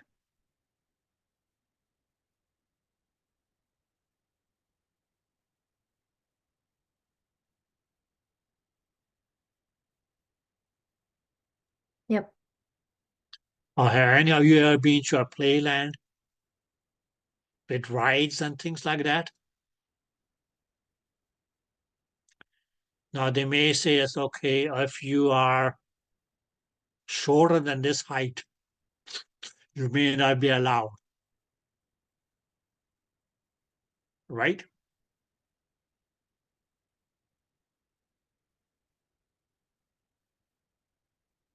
Okay, now if they have a change of policy and saying, well, okay, 3 feet was probably as okay, too short to get on this ride because of certain incidents and so on and so on. So what is it they may do? They may move the baseline, right? Up and say, okay, you have to be at least 4 feet to get on this ride. Or the other way around, they say, okay, 4 feet is probably that's okay, a bit too much too demanding because this is mainly as okay, a ride intended for small babies. Then they may as okay sink the baseline. But yes, okay, what do we get when okay, it's raising or it's okay, sinking the baseline? By raising the baseline, it's okay, we'll be able to just okay get more, record greater negative Doppler shifts. And by us okay bringing the baseline down, we may be able to just okay record more positive Doppler shifts. Now, please keep in mind that is only and only, sorry guys, that's only and only if your Doppler is not inverted. Okay, what was going to happen if it was inverted? Well, okay, yes, whatever is on top of the baseline. This is uninverted. If you invert it, you can say, as okay. He says, okay, there's the first 100 minus 100. But it's okay when you invert it, this becomes minus 100 and this becomes plus.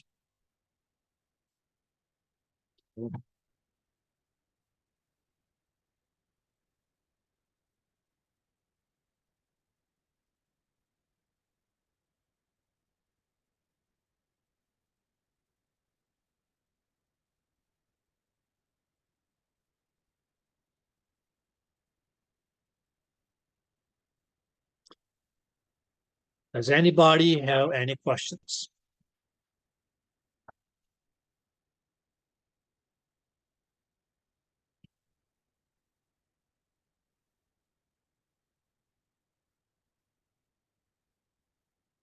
Yes, guys. No.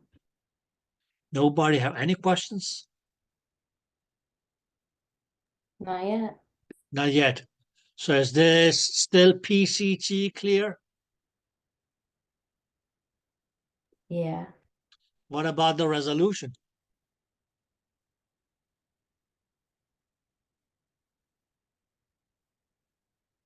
Are you having a good resolution or a bad resolution?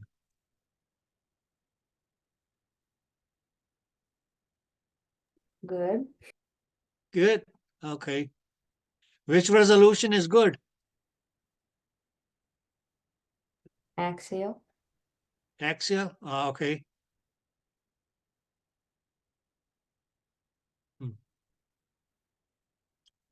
Okay, guys. Ready for the next one?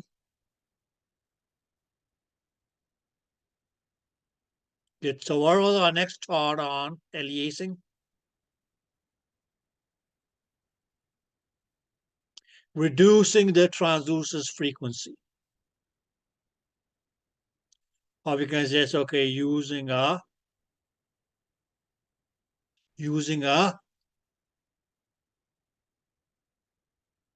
lower frequency transducer, right? And some of you are going to say, but Mike,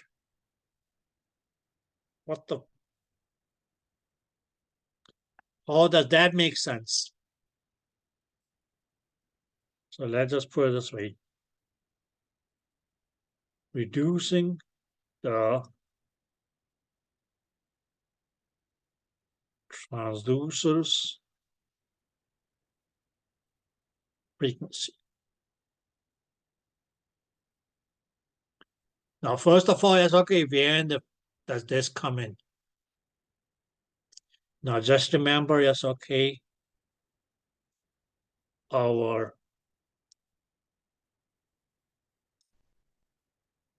not so favorite equation, right?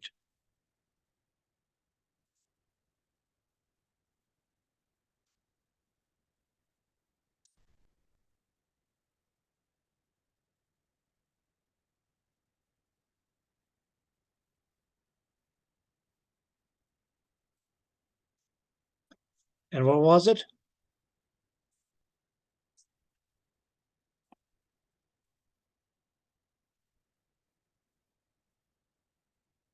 Propagation speed.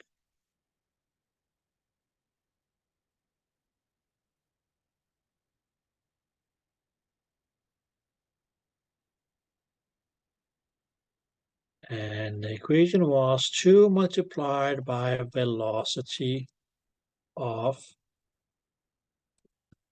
blood.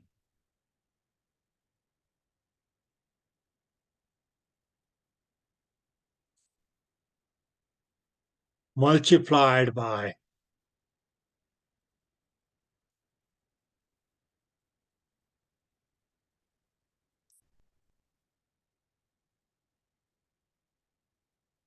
transducer's frequency. Okay, and what was it that we also could call this transducer's frequency? So that was going to be the transmitter frequency. And of course, that's okay. Not really something that we're going to be as okay mentioning now. It's going to be as okay the cosine theta value of the angle between the beam or pulse and the direction of the blood flow. But if we then just look at this equation here, what is that we can see? That, okay, as Doppler shift, or which we also is okay called a Doppler frequency. And please keep in mind here is okay, in spite that, okay, yes, this velocity of blood here is okay, still is constant.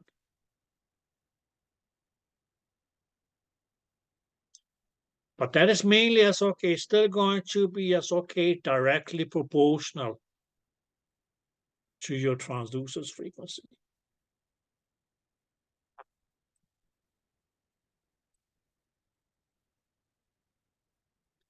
Did that make sense? Which mainly mean that, okay, yes, even though the blood flows at a speed, we could say as okay, which would have been, let's say as okay,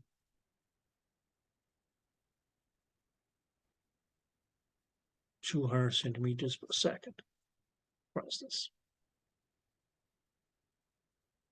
Okay, if we have a high frequency transducer,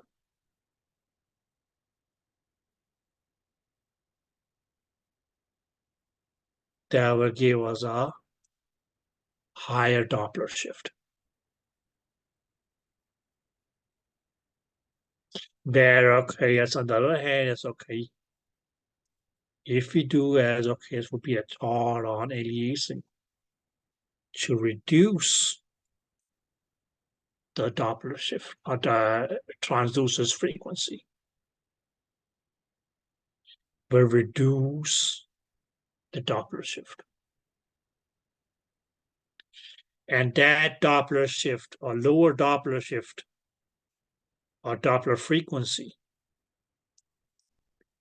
mainly as okay will be as okay. So what we're recording as a lower velocity on your scale.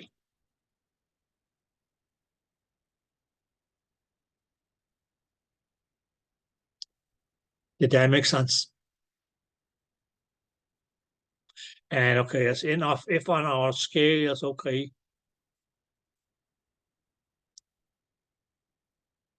a velocity is represented as okay as a lower velocity, but it will stay as okay fit within the scale and okay as we actually is okay because it's okay. Get rid of what would have otherwise been aliasing.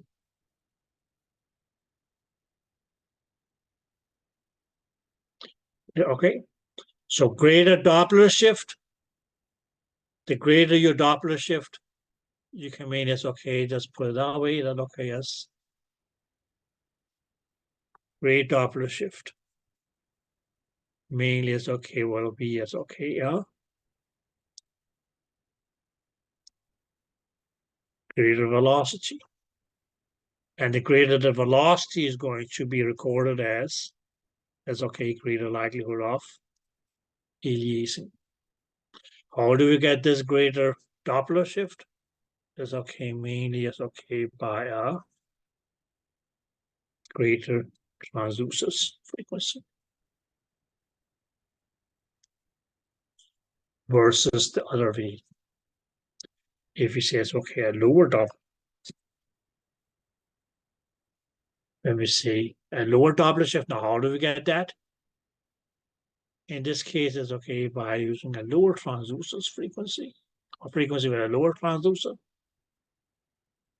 Now, although it's okay, the blood flows at the same speed, but that will be recorded as a lower velocity on your scale. And hence, not give you aliasing.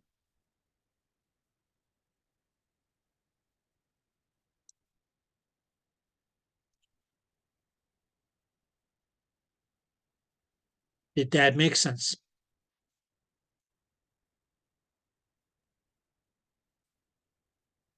Yeah, okay. So question that you can be given is, yes, okay, you have two transducers. High frequency transducer, low frequency transducer, 5 megahertz, 10 megahertz. Which of these two is more likely, yes, okay, to give you aliasing or be aliasing free?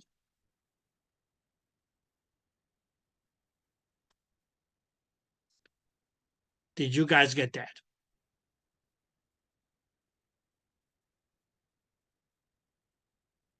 Now, guys, what could be the disadvantage of choosing a low frequency transducer?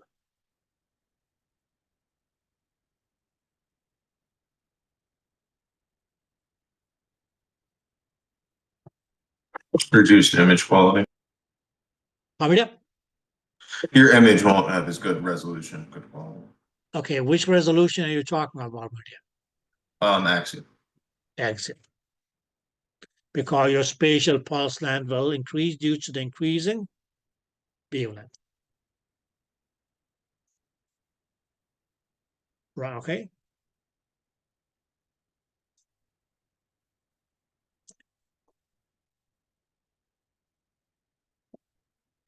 Now, another disadvantage, although it's okay, not mentioned here, by SOK using a higher frequency transducer, using SOK decreasing the frequency transducer is, well, okay, yes, this step here may not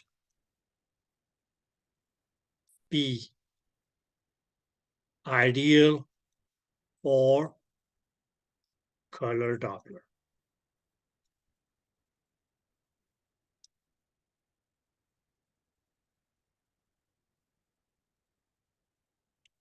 So if you are SOK using SOK color Doppler to SOK measure your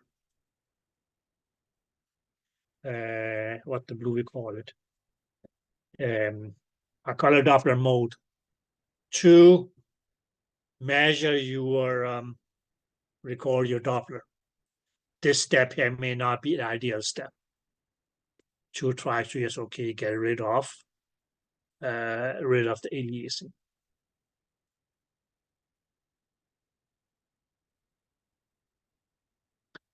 Right?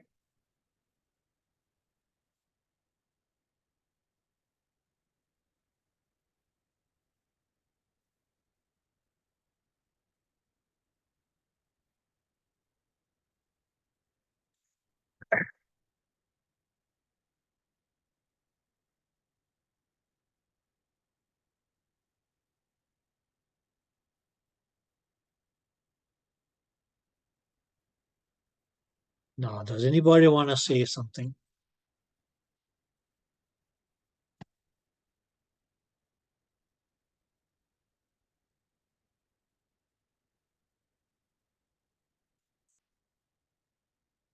Yes, guys. No. No, nobody want to say anything?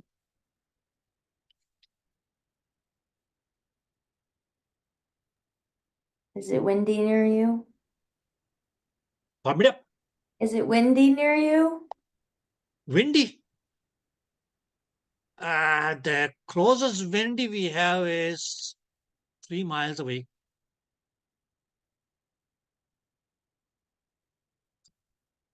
Oh, windy. Earlier it was there. Sorry. Just kidding. Okay. Low sensitivity to the difference between E and I's.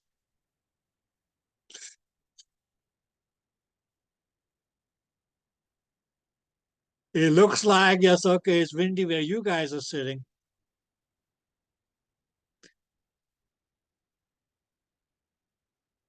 And okay, some of you may not have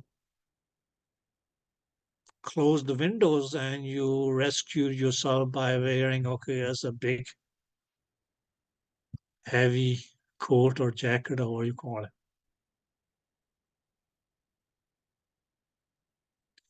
Okay, guys.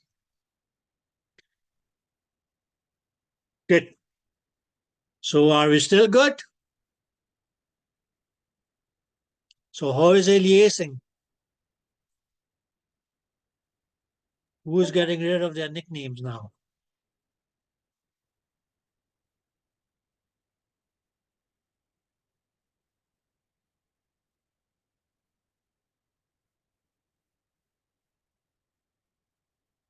Good.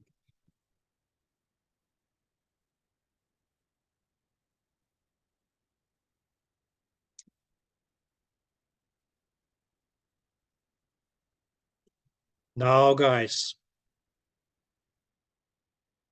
next step. So yes, okay, if this didn't work, okay, or we can say, okay, if we, for instance, okay, increase the scale, okay, which mainly is okay, just because it's okay, increase the Nyquist limit. Okay, which mainly is okay, just let it, okay, an increase in the highest velocity that we could measure. Now, if that didn't help,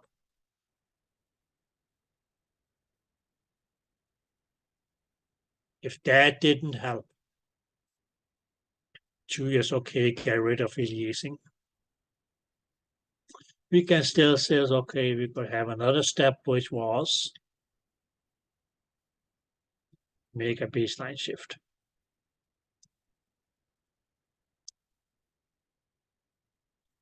Even to the extreme, that's okay, if it was here, it's okay, 150 and 150.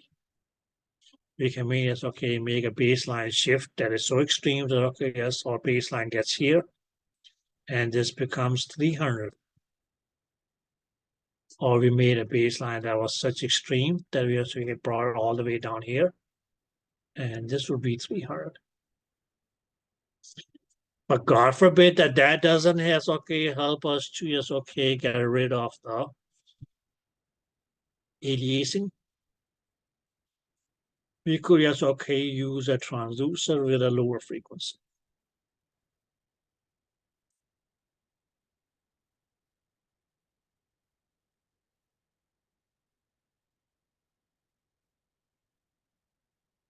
Now, if that doesn't work either,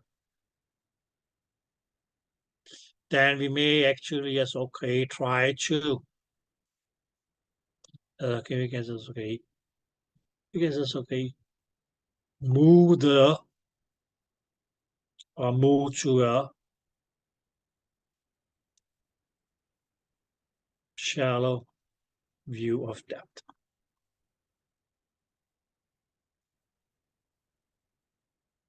Now, what would that mean? Let us put it this way.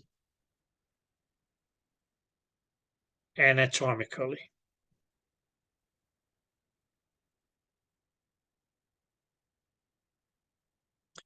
Anatomically speaking. Let's say that, that there's a vessel here.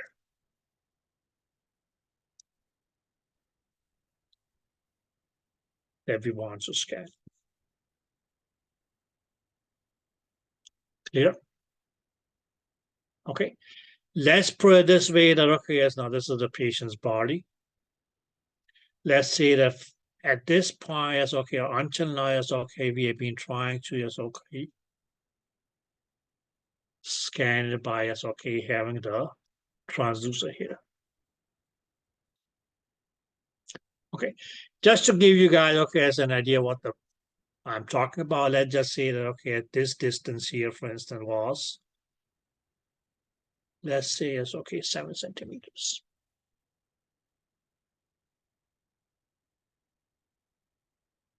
Clear? Okay. Did that make sense? To begin with, we got aliasing. We just still, we try to fix it with increasing the scale. Didn't work. EUS, okay, did a baseline shift, didn't work. EUS, okay, use a transducer with, okay, as a lower frequency. Didn't work. Okay, why? Because here we can say, okay, that this depth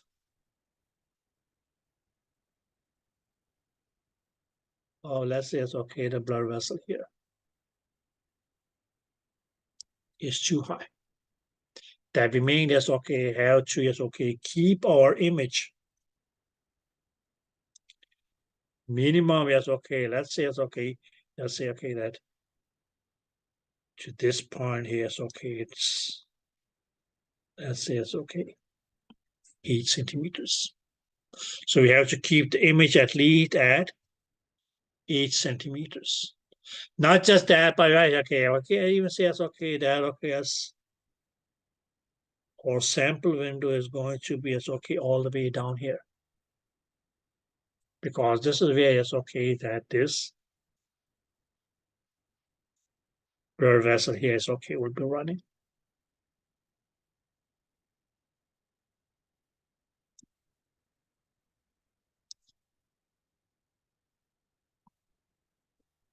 Did that make sense?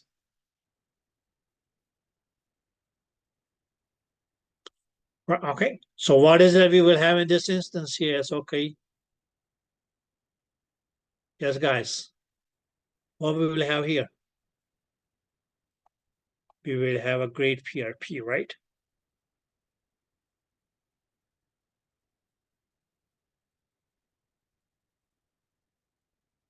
Clear?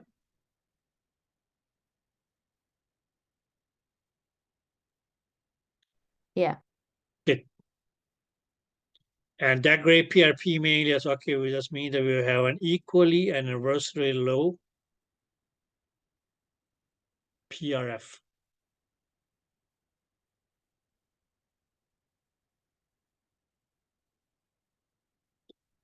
And or as okay, as we already had said,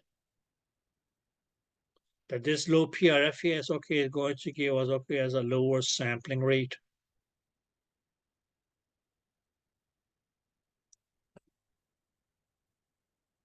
So I can write that a little bit here.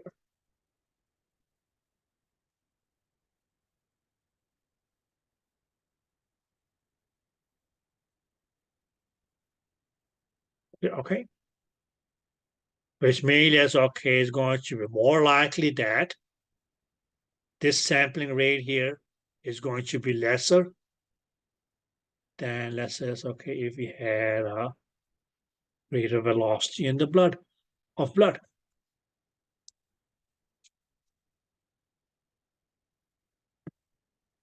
Because you can say it's okay, the greater the depth of the vessel that you have okay intend to scan, the greater will be the PRP. And why are we still stuck at PRP?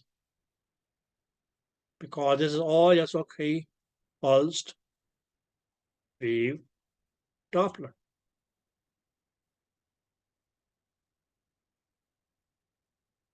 Right, okay. So the greater time that it would take, mainly because, okay, we have to just place the sample window at a greater depth here. There will be as okay, a lower PRF. Okay. Did that make sense? And that lower PRF mainly will mean that, okay, yes, you will have a lower sampling rate. And when the sampling rate is lesser than the velocity of blood, that leads to ADAC. So what is it that we now can do?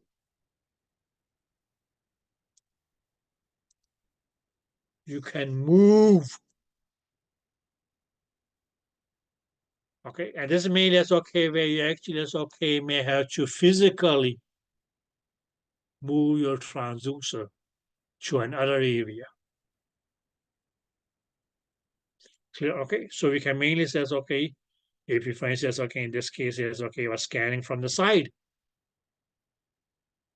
Okay, we may as okay go, let's say as okay to the top, for instance.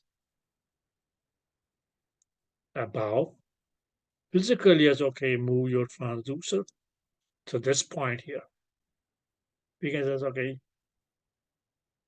on the top. Rather than okay, I'll write here also it's okay side. Because it's okay here. This is where your blood vessel will be running, for instance. And let's just say that okay, at here, what is going to be? Because it's okay that this distance, which previously was 7 to 8 centimeters, may now just be, let's say it's okay, 3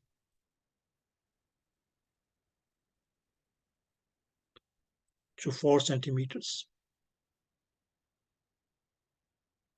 So what does that mean? That mainly means that okay, now you can keep your sample window at a shallower depth.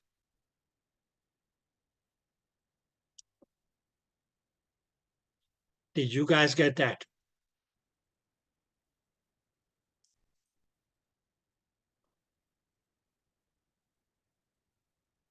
And now what's going to happen? Well, okay, due to that, you will have a lower PRP. Less time for this pulse to go and come back. Go and come back.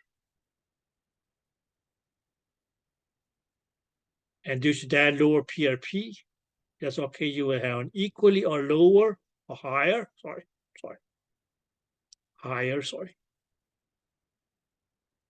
PRF.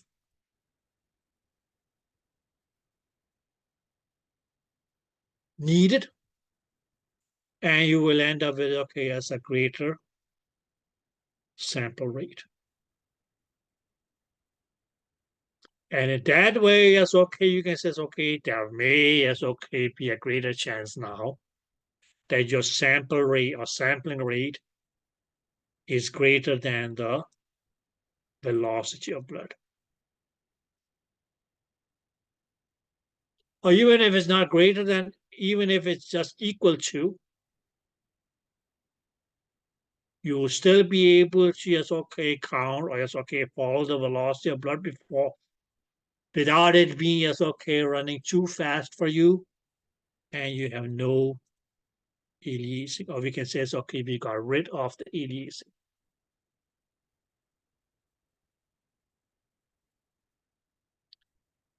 Did you guys get that?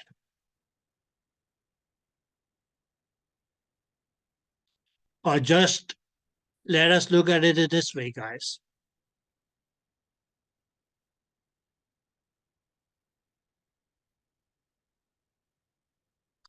Now you may be giving us okay a very boring duty.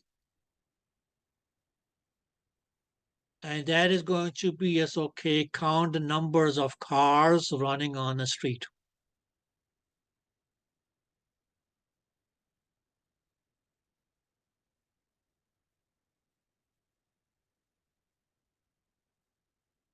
Here.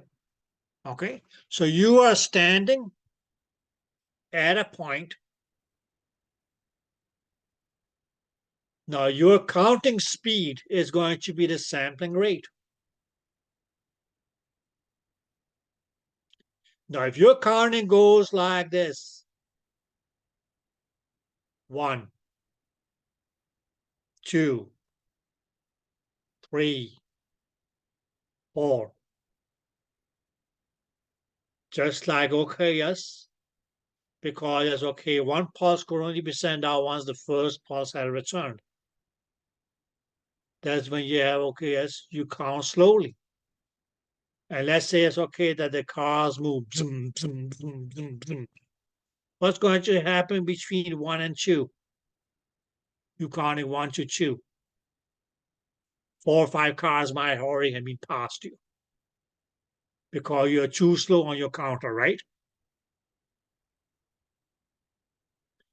Did that make sense? Clear? Okay. But, if we now move to a shallower depth, where you can measure as, okay, that there's a lesser distance between the transducer and yes, okay, you can say it's okay, the desired blood vessel that you want to run a Doppler on.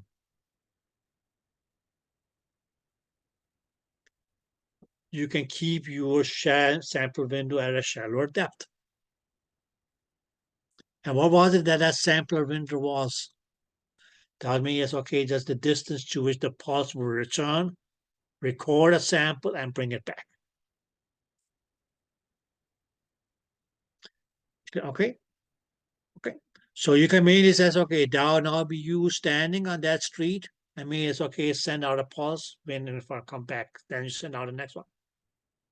But say there's going to be as okay a shorter interval between pulse to pulse to pulse to pulse. You will be counting faster. So even if the car go bzm, bzm, bzm, bzm, if you are able to count 1, 2, 3, 4, 5, 6,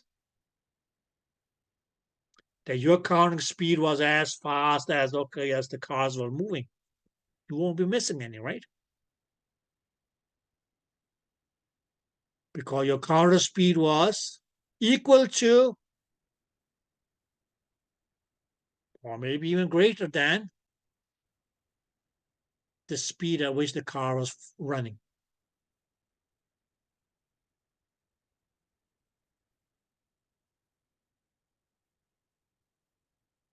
Did that make any sense? So when we earlier said that, okay, yes, if sampling rate is lesser than,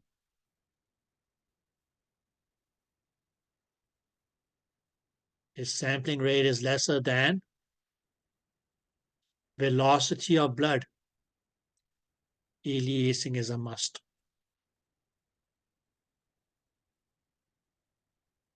Or you will have aliasing.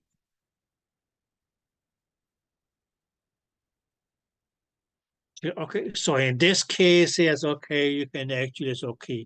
You have to maneuver either the patient, turn to the side, or yes, okay, you turn, yes, okay, reaching over. And try to, yes, okay, scan from an area, yes, okay, where you have a lesser distance. It's all a matter of distance between the transducer and, yes, okay, in this case, yes, okay, the desired blood vessel or structure in which the blood is flowing that you want to record. Okay. So when that distance is okay reduced, you can mainly as okay reduce the depth of your sample window. Because okay, here in this case, it was just okay. You have to keep it, let's say it's okay at 7 centimeters or 7.5 centimeters. Here, the same structure, but yes, okay, just you scanning from a different angle. Well, okay, yes.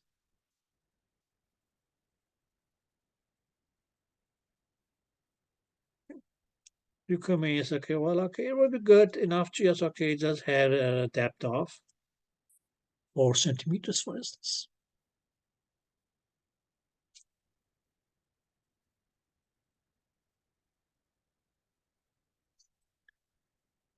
Okay. Did that make sense? So here you can mainly say, okay, your sampling rate in this case here is twice of this one here. Why? Because of a lower or half a PRP, or half and go and return time.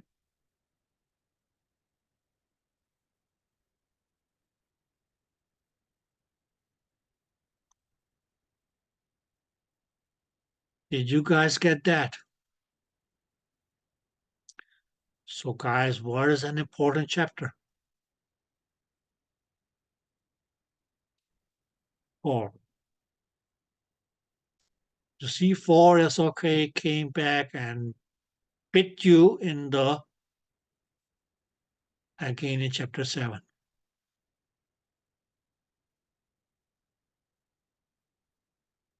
Now what was going to be is okay, the PRP for a depth of 4 centimeters.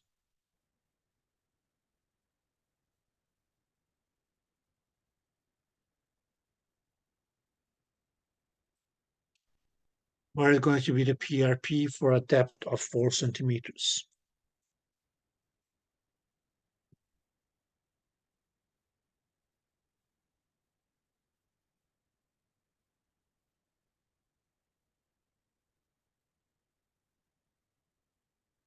Is it 52 microseconds? 52 microseconds. How did you get that, my dear? I did 13 times 4. Exactly. What is it going to be for 8 centimeters then?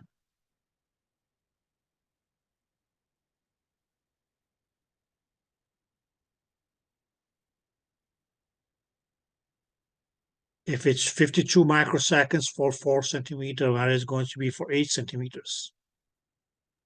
104 104. 104 what? microseconds. Microseconds.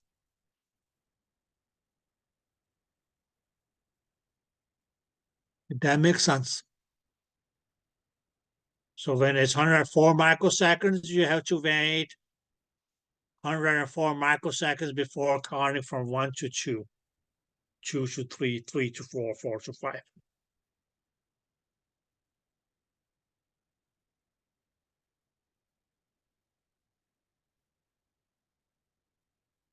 So what are you guys going to be doing tomorrow since you don't have a class? Reviewing chapter 4. Okay, that would be a brilliant idea. Thank you. I have something even more interesting. Do tell. Okay, you can stand on the roadside and count cars. Alright. Well, you can probably, yes, okay. Okay. Good, guys. Okay, ladies and gentlemen, last but not the least, if these 4 steps,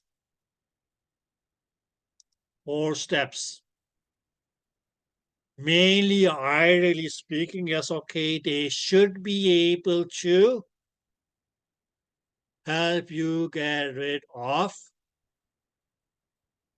aliasing. Now, guys, God forbid, they don't.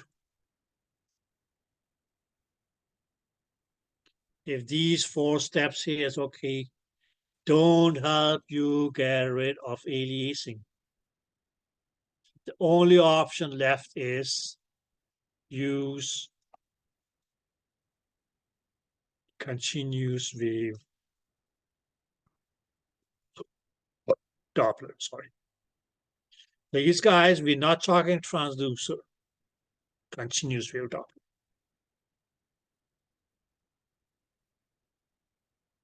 Okay, and the main advantage of this is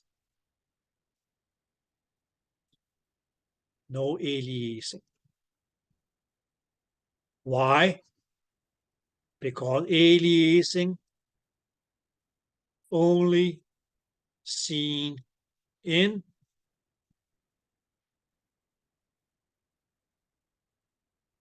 pulsed wave Doppler.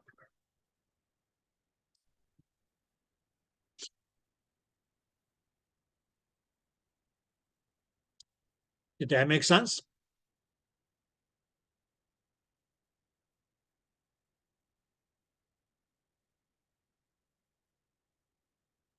Now, what's going to be the disadvantage of this? Using continuous wave Doppler. Nothing new. Mainly as okay, just the disadvantages of continuous wave Doppler that we talked about yesterday. And what was that?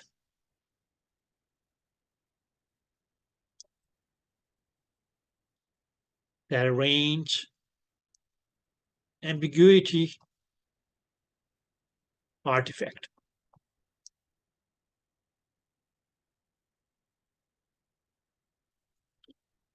Clear? Which means yes, okay, was that okay, yes. It was not site specific, like your pulse wave was, right? Another was no TGC.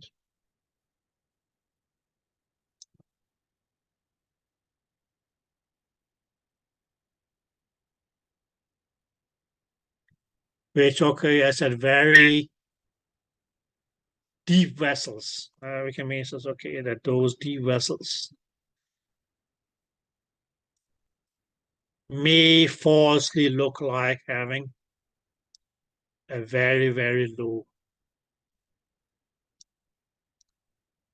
Doppler shift.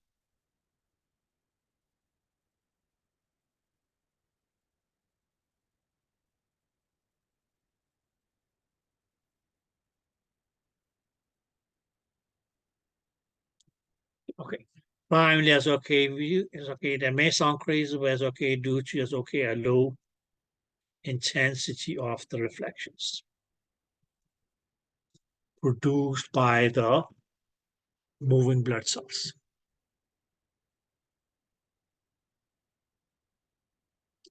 Okay. Now, guys, just a little fiffy.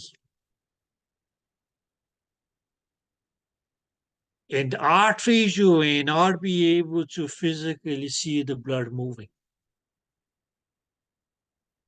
If you want to see is okay how blood moves in a vessel, and actually, oh yeah, we see running here. You will see that in veins. Have you guys ever seen as okay how you drop water and okay it just slowly runs?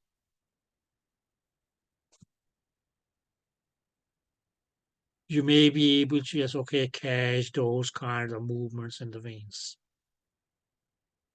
It's beautiful to look at.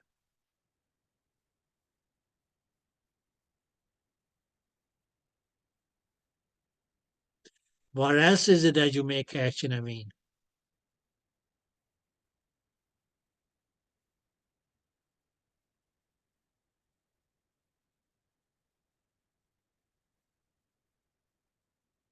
Jesus.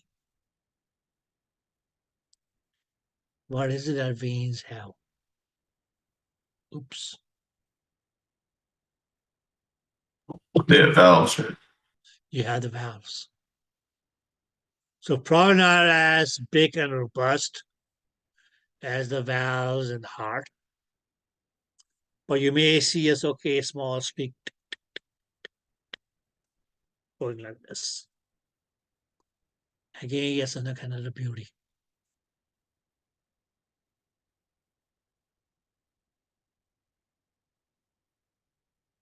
Okay, guys. So if you see me after seeing is okay blood,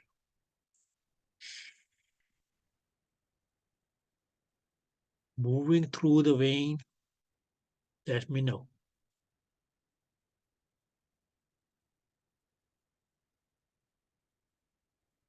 Okay, guys. Any last thoughts on aliasing?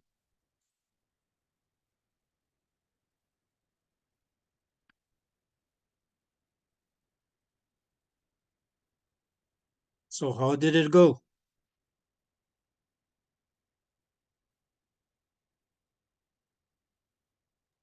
Pretty good. I think better than expected, You maybe. thought, okay. Were you expecting it to be more difficult? Yeah. Okay. Okay, guys. So,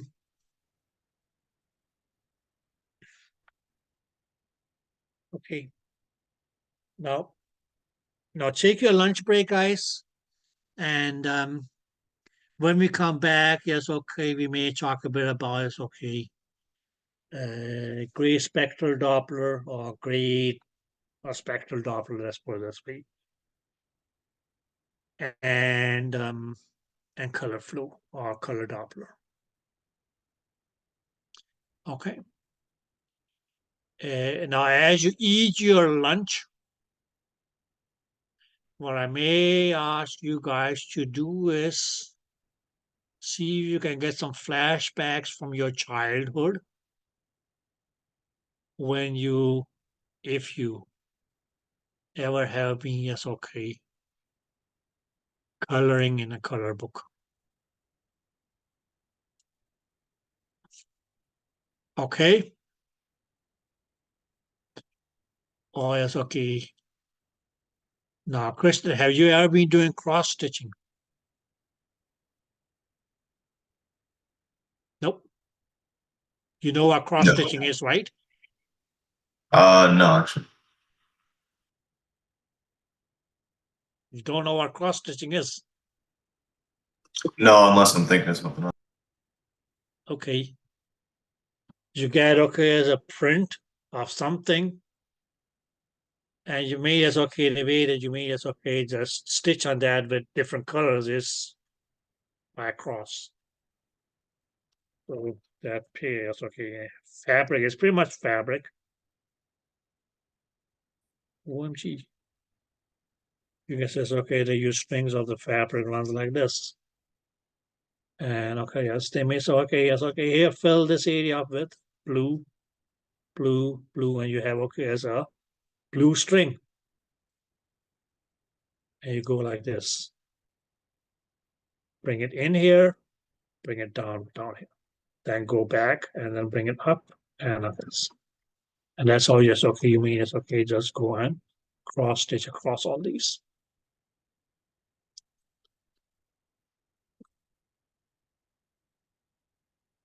So you can buy them. Okay. You could buy those, or you could buy us, okay, the fabric and okay, yes, different guides. And okay, yes, sit and do it.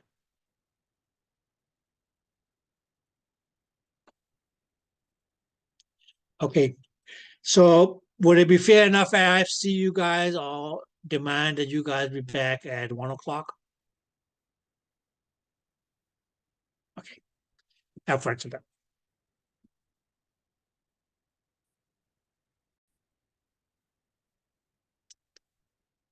Okay.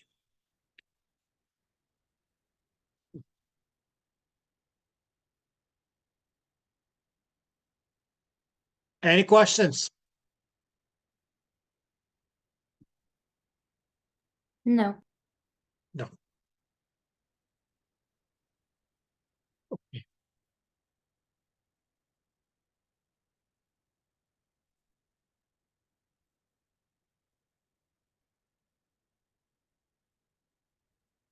Now, please, now we say, okay, we can have, okay, it's two kind of, let's say, it's okay, Doppler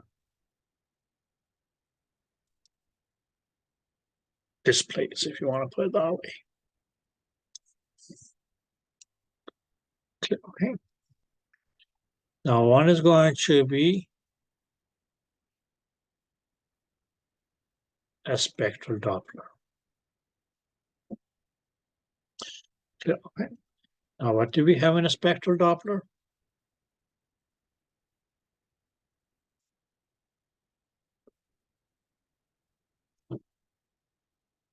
We had B mode, which is going to be as okay, or traditional image plus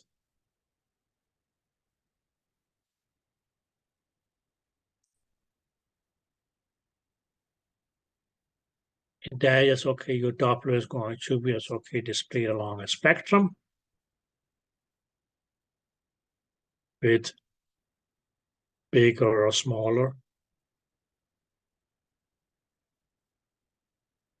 amplitude of waves.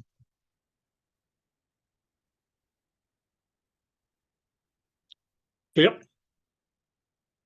And mainly because, okay, it is your B mode.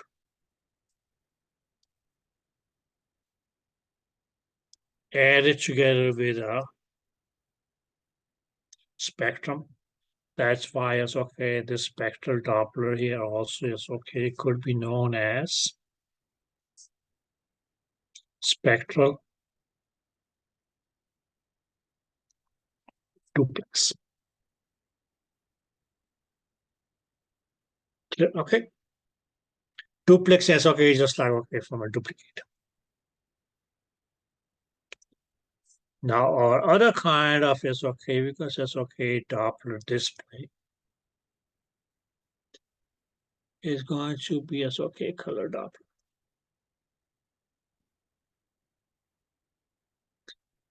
Okay. And what is that going to be? That is mainly as okay that's going to be, you can say as okay, your regular. Similarly, B mode image.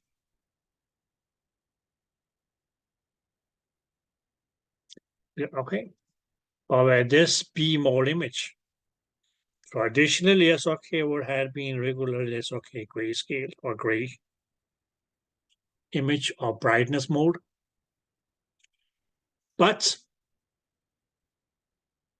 that okay, yes, we can say that okay, the Doppler is going to be SOK displayed as colors.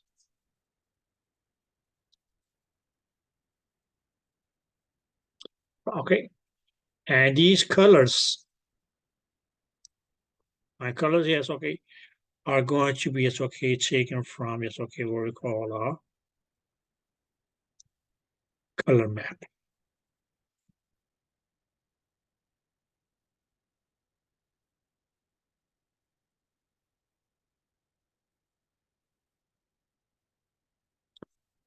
Did you guys get that?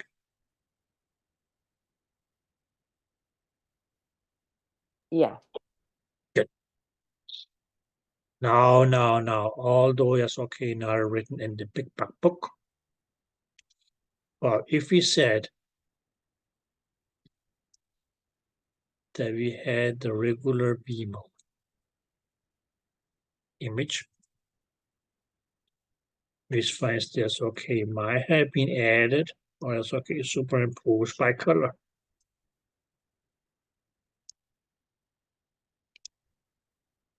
Together with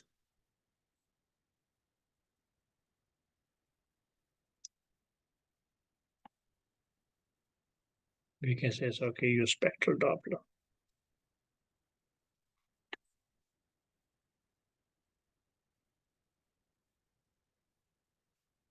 This combo here, this combination here is okay, what we call a Doppler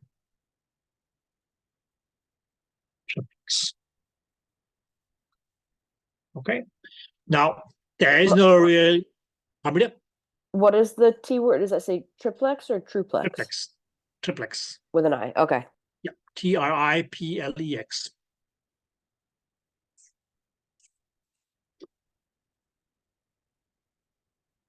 Yeah, okay. Although yes, okay, not something that you will have to do, but just so you know that okay, yes, it is possible. Did you guys get that? Yep. Good. Now, guys, let's just look at okay, yes, the grayscale Doppler. Let's say it's okay. Let's do it this way because it's okay. The spectral Doppler.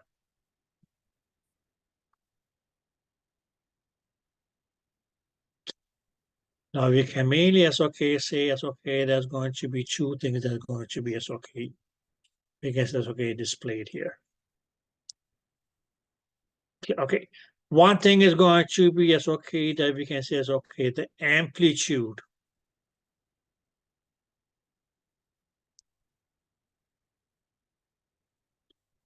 of the spikes.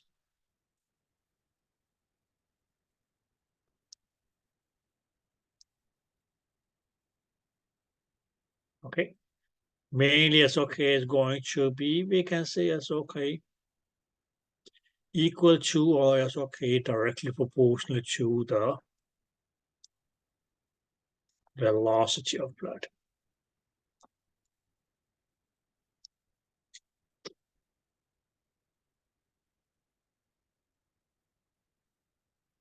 Is that clear? Okay, which mainly means that okay, yes, had we for instance, okay, did we have a spike with a small amplitude? This would have been okay, yes, a low velocity. Where okay, we had a spike with a great velocity. Obviously, we had okay as a wave with okay as a great amplitude. A tall wave that's going to as okay be as okay a high velocity.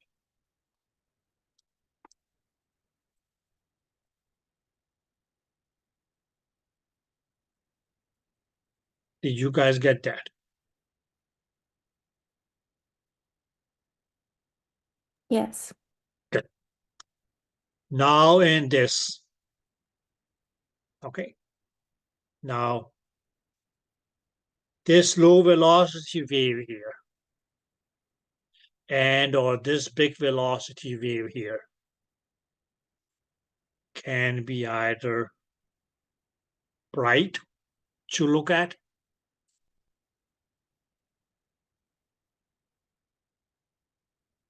or dark.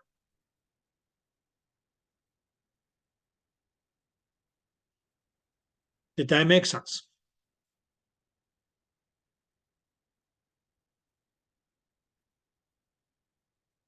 Clear? Okay. So if you look at it in that way, guys, you can say, okay, this was our spectral Doppler, for instance. Let's say, okay, we had a low amplitude. Okay. A low amplitude spike or wave, but which might appear bright.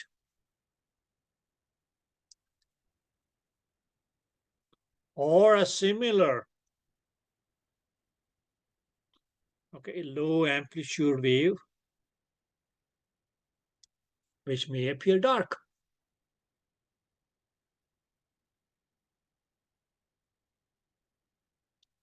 Yeah, okay. Now, what both of these two here is okay mainly will do is okay. Practically, yes, okay, they will represent just okay the same velocity.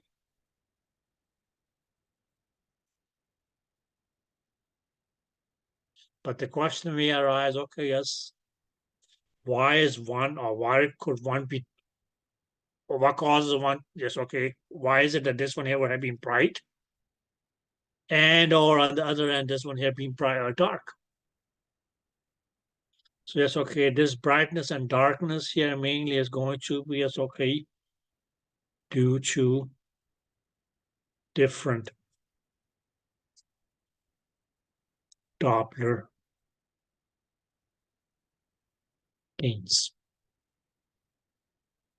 Or more accurately saying, yes, okay, spectral Doppler gains. Although, yes, okay, they both represent the same velocity because they were equally small, for instance, in size.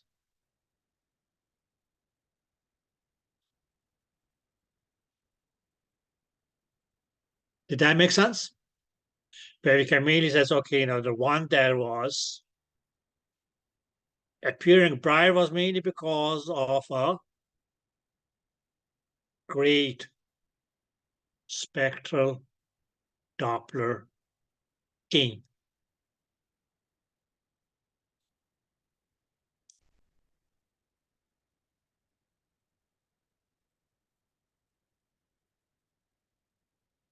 Did you guys get that?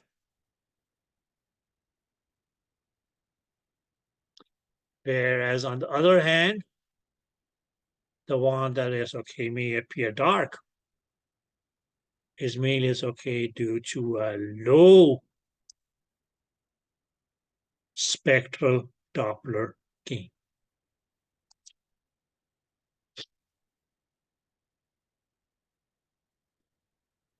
Did that make sense?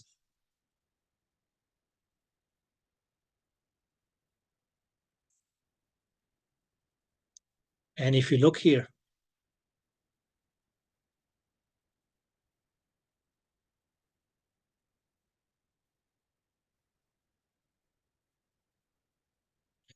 this spectral Doppler gain is mainly is okay, just the receiver gain of your Doppler. And what was it that a receiver gain did?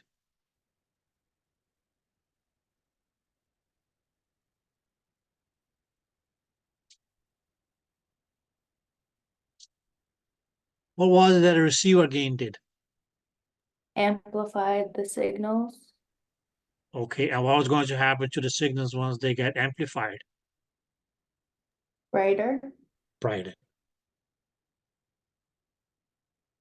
Did you guys get that? And if you overdo that spectral Doppler gain, what is it that you may end up having?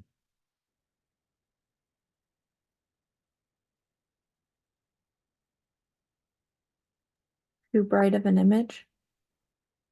Well, right now we're not looking at the image, my dear. Right now we're looking at the spectrum.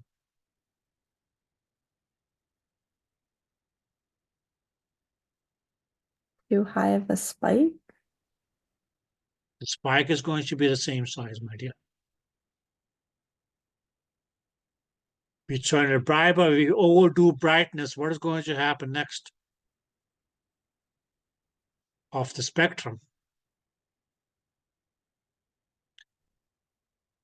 The same that happens if we overdo amplification. These guys say something.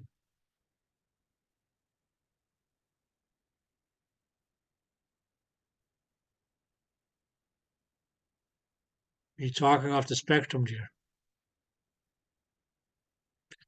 Okay, what happens when we increase the amplification in B mode?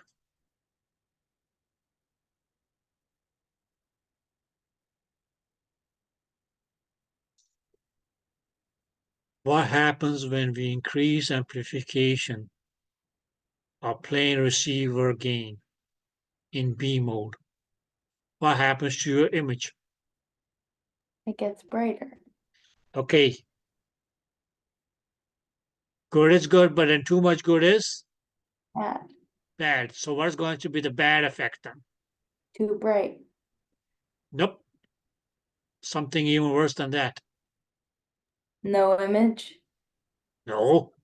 I don't know. Does it become If you had blurry? no image, then you should change your transducer there. Okay, yes. Does it become blurry? Is it bioeffects? No. By increasing your receiver gain, you don't get bioeffect, right, or vice versa.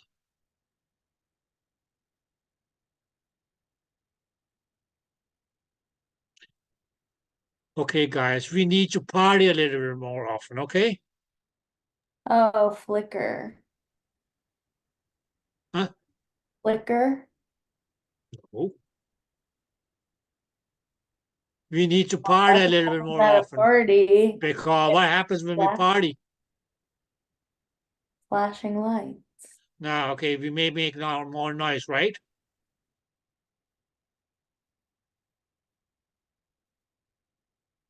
Guys, today is a day that we only get once in 4 years. Anybody have a birthday today? You know anybody who has a birthday today?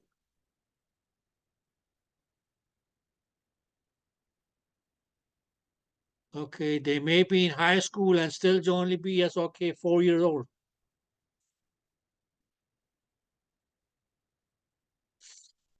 Right? I remember as okay having a class fellow in second grade and he was 2. 2 years. It sucks. Because it's only every 4 years that you will get okay as the chance to blow the candles. And a big guy only was okay had to blow 4 candles or 5 candles. Okay, guys. Did you forget about noise? Apparently. Apparently you did. So this is a reminder. Okay, now since you forgot about it, that's why it's okay. You couldn't just copy and paste. Had you remembered, then you could have just copied and pasted.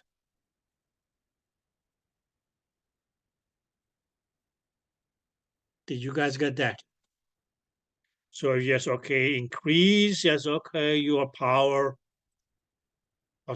spectral Doppler gain too much. This whole area here will be filled with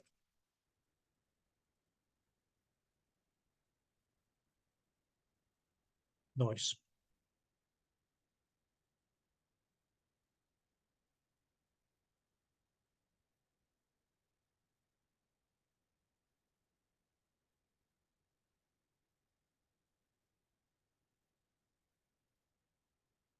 You guys get that?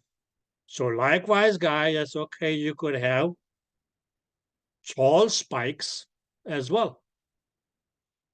Now that tall spike, if that for instance, okay, was bright, now the tallness of the spike was mean is okay, a great amplitude of the spike, but that was being is okay because of a greater velocity, right? Okay, we can in this case, yes, okay, let's say it's okay. 100 centimeters per second, for instance. But likewise, that's okay. That could also have been darker. Okay, the size of the amplitude of the spike itself mainly represented the velocity or the speed. Whereas the brightness of the or darkness of the spectrum of the spike could be adjusted by adjusting the spectral Doppler gain.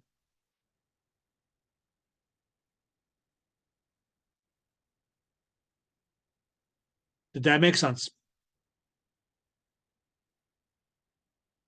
Okay. Now practically, yes, okay, it will appear brighter at the same setting if there's as a greater number of blood cells.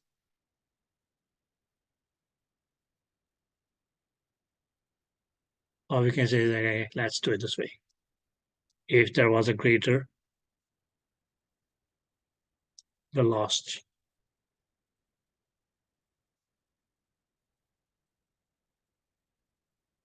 Okay.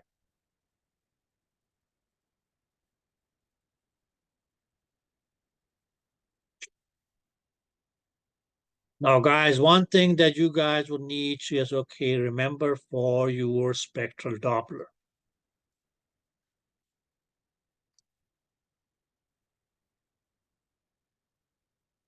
That as whatever values you, for instance, get, or that's going to be the maximum. We can say actual velocities recorded.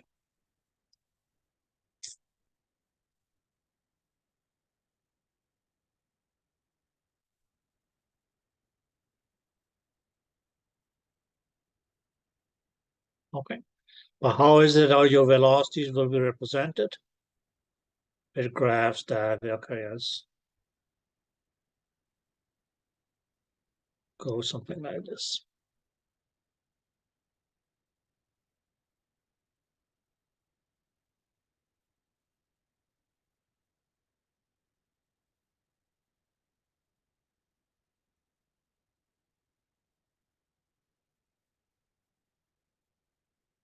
Okay.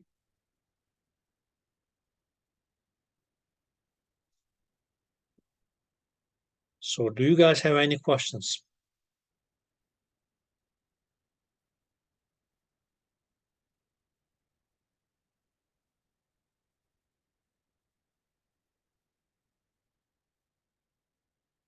I don't know, I can't lie, I'm a little bit lost. Okay, why? Where don't- did you fall off? Um, just like I don't know, like the brightness and the darkness, that just has to do with the amplitude.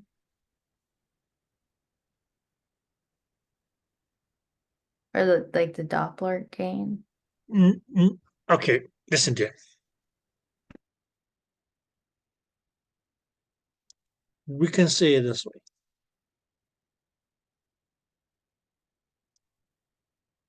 You may be scanning a Doppler, and let's say it's okay. Let's say it's okay. That's okay. 100 centimeters per second. It's 5 cents. Okay, the speed. Yeah, okay. There may be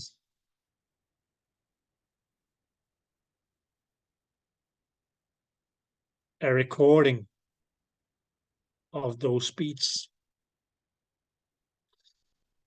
But the reason that you may not see this spectral graph here. Okay, now please keep in mind that okay, whatever here is white is black on your display, and whatever is white black on your is black here is going to be white on your display. Did that make sense? So you may not actually see as okay this spike here. Let's say okay as that these are as okay your velocities. You can say okay this will be 90. You can say this could have been let's say okay something like 20 is okay. The smaller ones down here is okay. Would have been it's okay 10 or 5 or something meters per second. Did that make sense? Yeah. Good. So you can actually just okay make them appear by increasing your spectral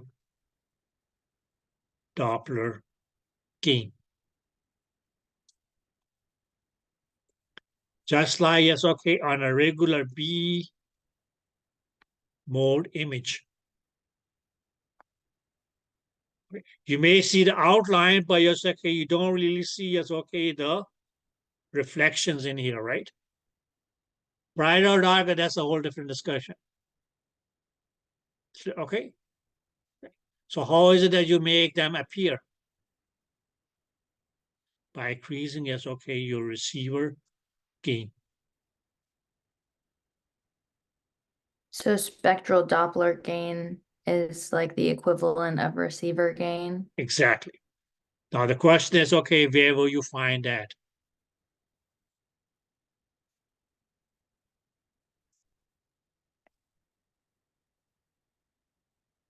Can you guys see your keyboard here? Yeah. Good. Now, first of all, yes, okay, now this was your B mode. But that's only going to, yes, okay, make your B mode image either, yes, okay, brighter or darker. Clear? Okay. And as you see, yes, okay, it is always green. Now, guys, when we turn this fellow on, primarily, that's when you get the spectrum. Your spectral Doppler. Did that make sense? Yeah. Good. So how would you now increase the gain or decrease the gain? Rotating is okay, this knob here clockwise will increase the Doppler gain. Turning this anti-clockwise will decrease the Doppler gain. And if you increase the Doppler gain, what's going to happen? That okay, those spikes which previously were not visible because your spectral Doppler gain was too low. Actually, this will start to appear. If they were there, and as you also had noise, you can actually reduce that to the level that but still just have your spectral Doppler graph not being contaminated by noise. Because what is it that the noise is going to look like?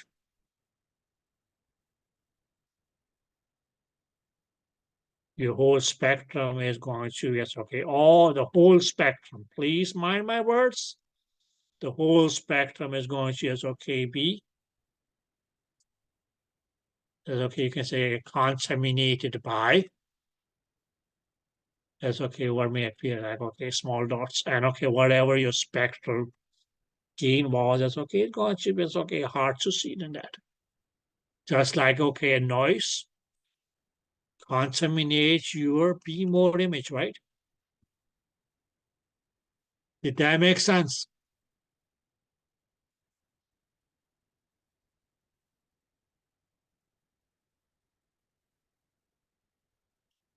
Did that make sense? Yeah. So it's going to be hard for you to see the actual graph.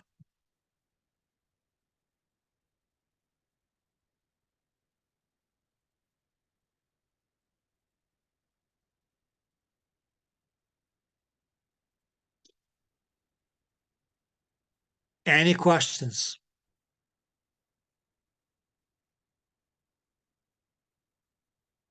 So whether you have a tall spike or a small spike, that's going to be determined upon whether you have a great velocity or low velocity.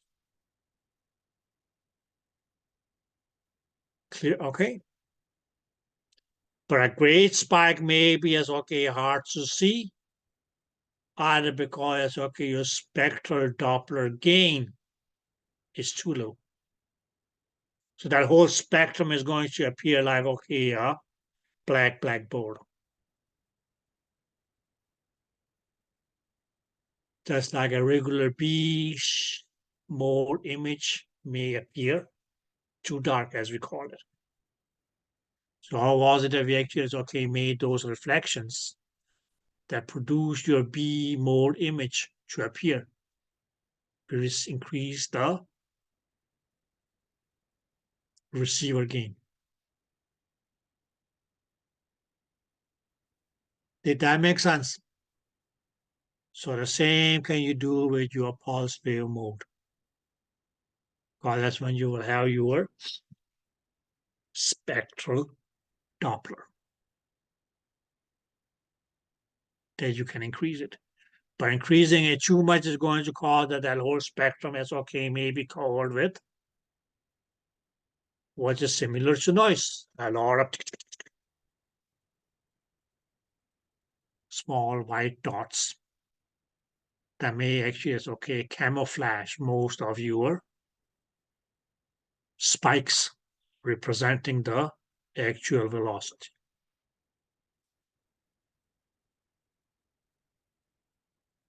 Did you guys get that? So just do things, don't overdo them.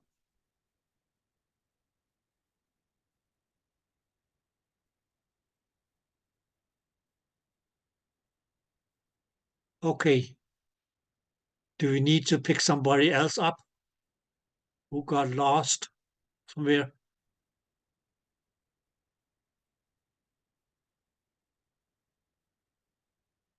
Nope. So Caitlin, did that make sense now, or you still, I think I got it. Thank you. you think you got it? Yeah, it's going to become, that's okay. We can say okay, practically more easy ones. That's okay. We talk on, that's okay. Look at the machine. But anyways, okay, my dear students. So what's the next?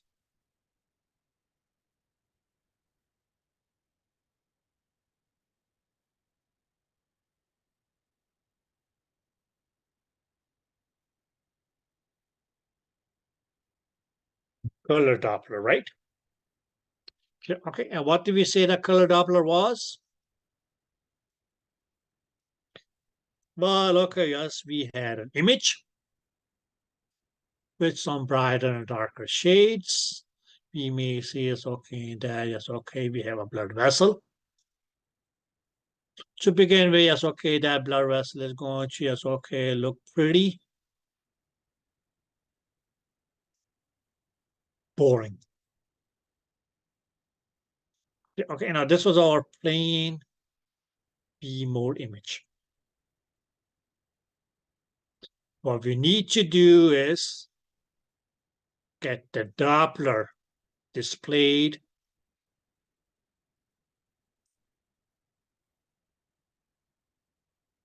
in colors. Did you guys get that?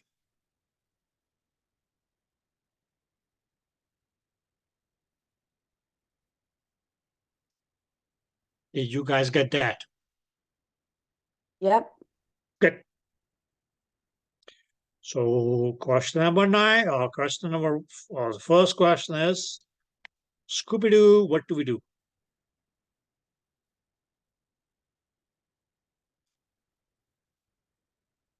Okay. I'm going to undo all this. Oh, let me just change another one. This one. Yeah, okay. So that's okay. The same console, same everything, pretty much. Right, okay. Now this was our regular B mode. This one was the one that we just talked about. And this fellow here. Now I will say CF. I guess that CS stands for color flow. So what do we do first? We turn it on. How do we turn it on? Mainly, yes, okay, press on this central knob. Did that make sense? Yes. Good. Now, the next thing that we will get as a result of that is that, well, okay, as per standard, yes, okay, the system may just choose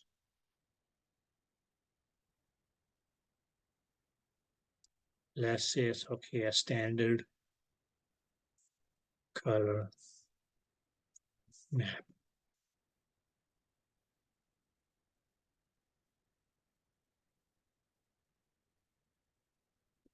Okay, if we're not going to find a map like this one here, but that's right, let's just do it this way. And then all of a sudden, yes, okay. Due to that, yes, okay, we may see that, okay, yes, this parameter here is okay, maybe filled up with. That's okay, some colors.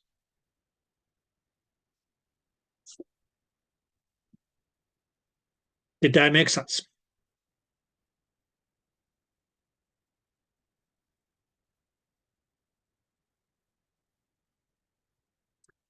Did you guys get that? Yeah. Good. Okay. Now, we could, if we want to, change the color maps because it's okay right here. It's okay. I'm going to just okay, say CF up here, and we'll have okay as a whole array of okay options. Well, one is going to be as okay color map. And as you find it, touch on this one is okay on our display screen, which is not here. Is okay, we got that whole list that we made is okay. We'll scroll down with the help of our mouse.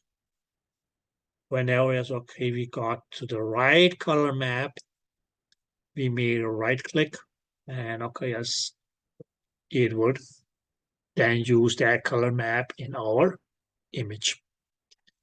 But the question then just is, guys, because we got two types of color map. Now, before I get to that, you may see as okay a number here or a number here.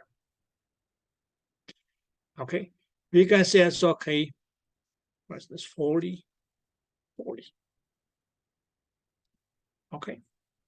So what is this going to be? This is going, so it's okay. This is going to be as okay, the max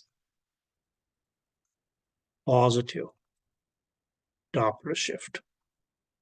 Or we can say the max positive, let's say it's okay, velocity.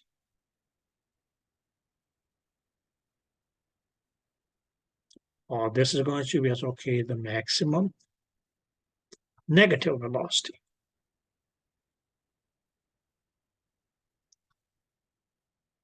Yeah. Okay. Now, how do we increase these numbers here? From let's say it's okay, 40 to 46. From 46 to let's say it's okay, 52, for instance, so on, so on, so on, so.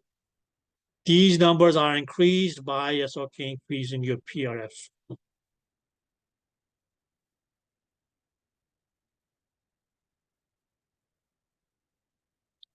Did that make sense?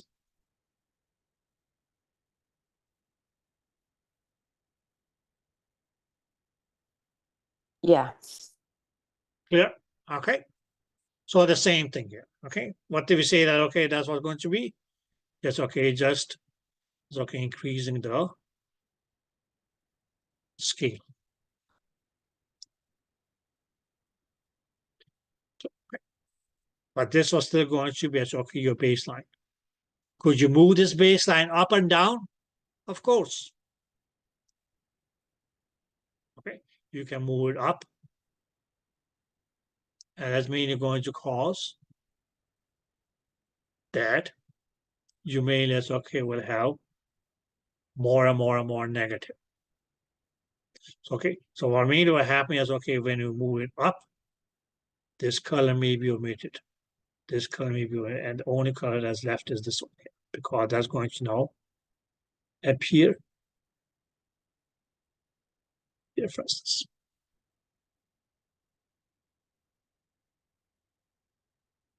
Or here. Okay.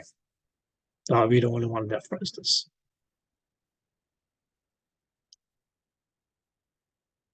And you can say, okay, that may just be as okay, just that you may okay have 10 centimeters per second as the speed. Now, ladies and gentlemen, what we have is two kinds of color maps. Now, there's going to be color maps which are going to be as okay velocity maps. We can say, okay, we call them velocity color maps. Now, guys, the velocity color maps are very plain. You have a zero Doppler shift. Now, that zero Doppler shift is always going to be as okay represented by the black color. Clear? Okay. Because okay, wherever you have okay as a zero Doppler shift or as okay Doppler shift which is not recorded, even though it's okay, even though if you have a color map on, it's going to appear black. Now usually it's okay if colors are not inverted or if your color maps are not inverted, the colors that you have on the top represent the positive Doppler shifts. And the colors that we have below the baseline is okay, will be negative Doppler shifts. Yeah, okay. Of course, that's okay. We can have different varieties where that's mean as okay, maybe different colors. Or we can mean it as okay, in a flame velocity color map, what's going to happen? The colors change. There may be as okay a change in color as okay where we have, for instance, okay, you say how red. Then we may, for instance, okay, how yellow. Then we may, for instance, okay, orange. Then we may say as okay, purple. Then we may say as okay, for instance, pink. Did that make sense? But the colors may as okay change as we go from, we can say the top towards the bottom of the color map. So the color change either if you go in this direction here, or if you go in this direction. And likewise, okay, that's going to be as okay a similar kind of color change on this map here. Because as okay, here's okay, it might be blue.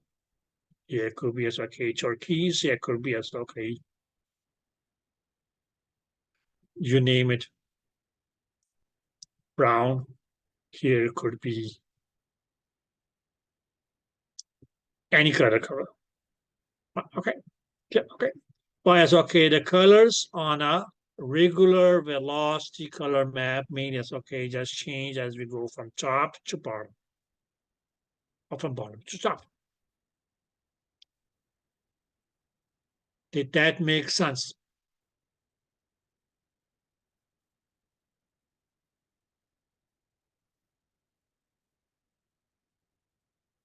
Yeah.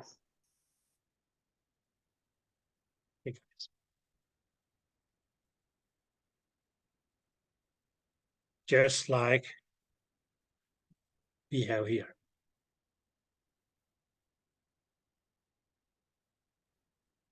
You guys see this dude here?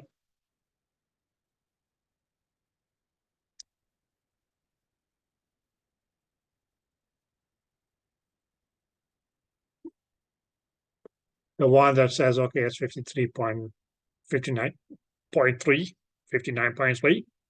Yep. Okay, now what are these 59.3 and 59.3? That's made as okay, you can say it's okay, just your maximum positive Doppler shift, maximum negative Doppler shift. Or we could say as okay, or maximum or positive Nyquist limit and negative Nyquist limit. Did you guys get that? Yes. Good. Yep. So what we see as okay here in the middle is going to probably be, let me just use this color here. That was originally as okay was black, but I'm just going to highlight. That's going to be as okay use zero Doppler shift. But if you look at the colors in this case, yes, okay, what happens? They change from yellow to orange, red, then just darker and darker and darker red, or even as okay become brown. Yeah, okay, but that change is mainly as okay as we went from the top towards the bottom. And likewise, it's okay here on this other side. Here it's just okay because it's just different shades of blues. Okay, okay. The me is okay, dark one, and this one just goes lighter. But that's okay. There's a change as you go from the top towards the bottom. So this one here, this map here is okay. That was a regular velocity map. Okay, so what is okay? The info that we get is okay using a regular is okay velocity map or velocity color map, if you want to call it. It only gives us info about the velocity. What was velocity? Sorry, that was the speed. And the direction. Well, how did they use it? mainly as okay, picking up the colors from the direction side and popped it into the blood vessel.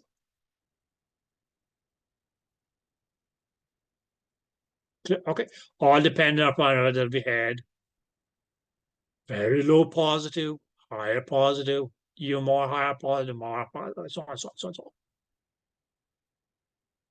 Or as okay, as we may even say, it's okay, a greater variety of okay as positive Doppler shifts because of that parabolic flow within the blood vessel.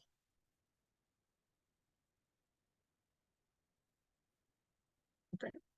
Where the positive color is only going to be as okay, blood flow for now towards transducer, whereas colors from the negative side is okay, meaning that's okay, the blood flow was flowing away from the transducer.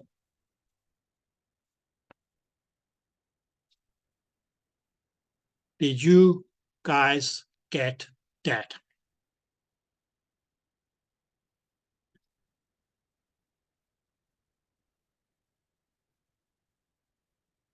Yeah. Good. Now, dear guys, other kind of color map that we have is going to be as okay, a variance map.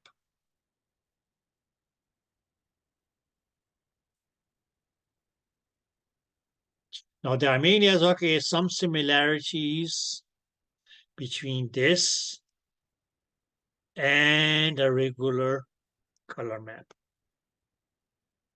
First of all, as okay, you're going to have as okay, your zero Doppler shift, and that zero Doppler shift is going to appear black. Did you guys get that?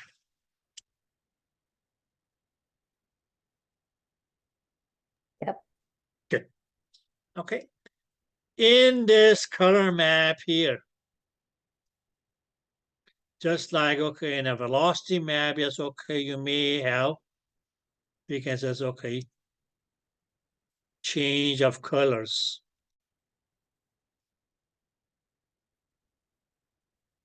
Even yes, okay, in the, okay, going from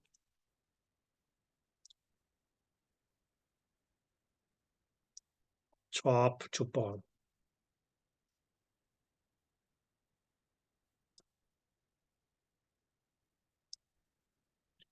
Yeah, okay. So even in these maps here, yes, okay, what do we have? We still may have, yes, okay, change of colors as we go from top to bottom. Okay, okay.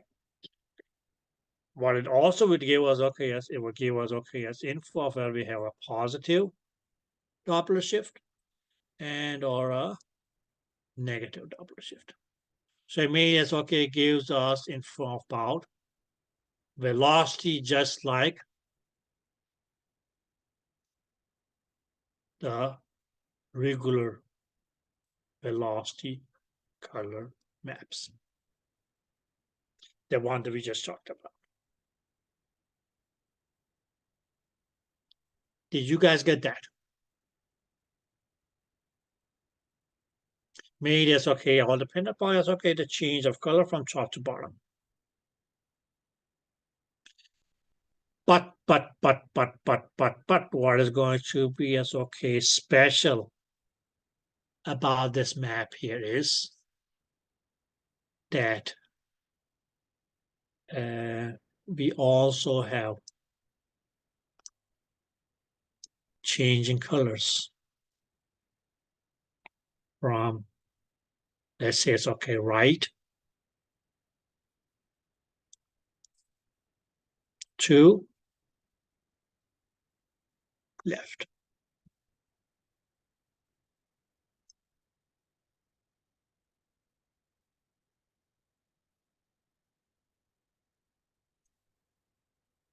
Did you guys get that? Yep. Good. So let's just look at, okay, as an example of a variance map. here. Now these two, it's probably also get the same map. So what is it that you see? Not only does the colors change as we go from the top towards the bottom, or from the bottom towards the top. Okay, if we go with this map here, it's okay. This one here. You immediately says, okay, that this one here is okay, that's going to be the left side. And this one here is okay, that's going to be the right side. Now let me just choose them all. So the left side, this is the right side. And even as okay, if you look at different areas across this map here,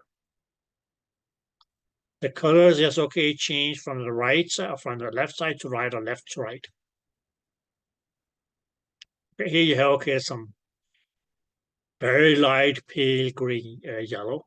Here it's okay, it's a light green. And so on. So here, down here, it's okay, it's more orangey. Here it's green. So on, so right, okay. Did that make sense? So what is the whole reason for that, or what's the benefit of it?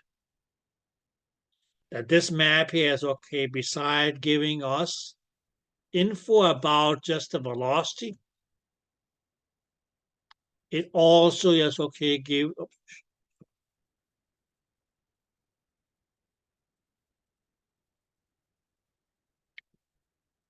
Where were we? Okay, sorry guys.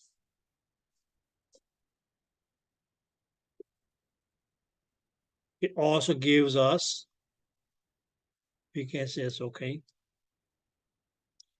info of the flow.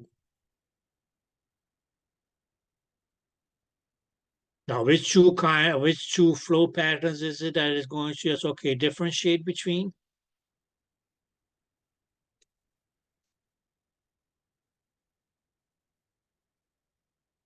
Turbulent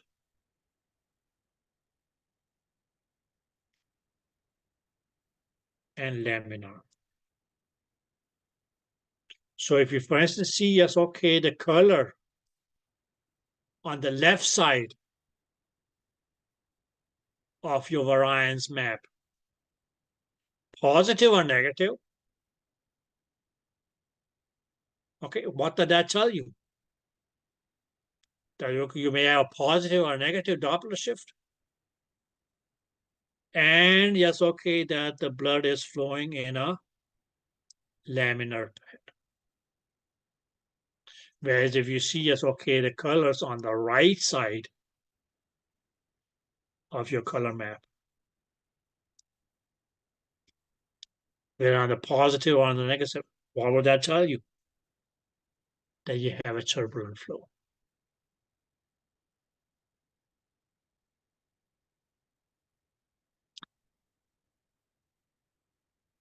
Did that make sense?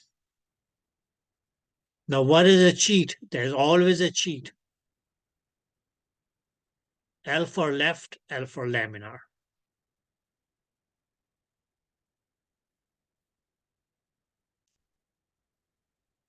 Did that make sense?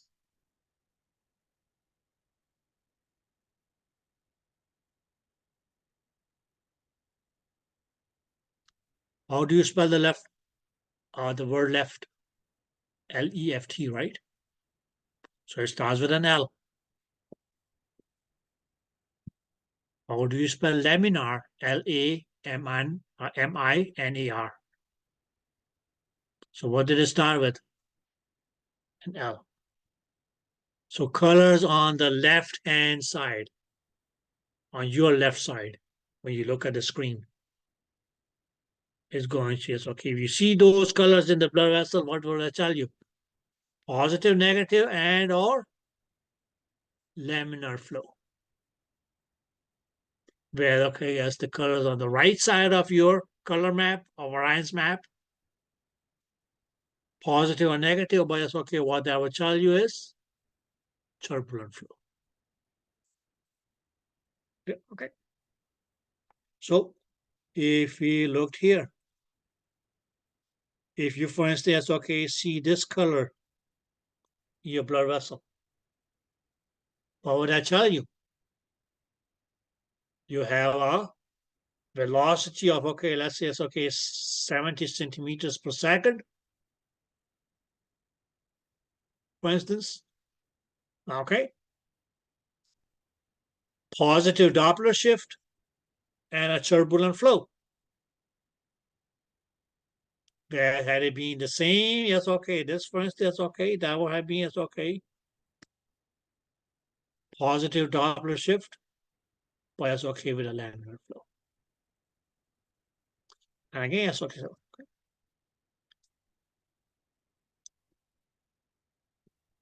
Did you guys get that?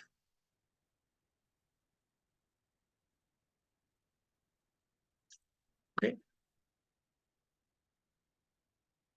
So, yes, okay. Please try to, yes, okay, read on this material, aliasing your spectral Doppler and or your color Doppler.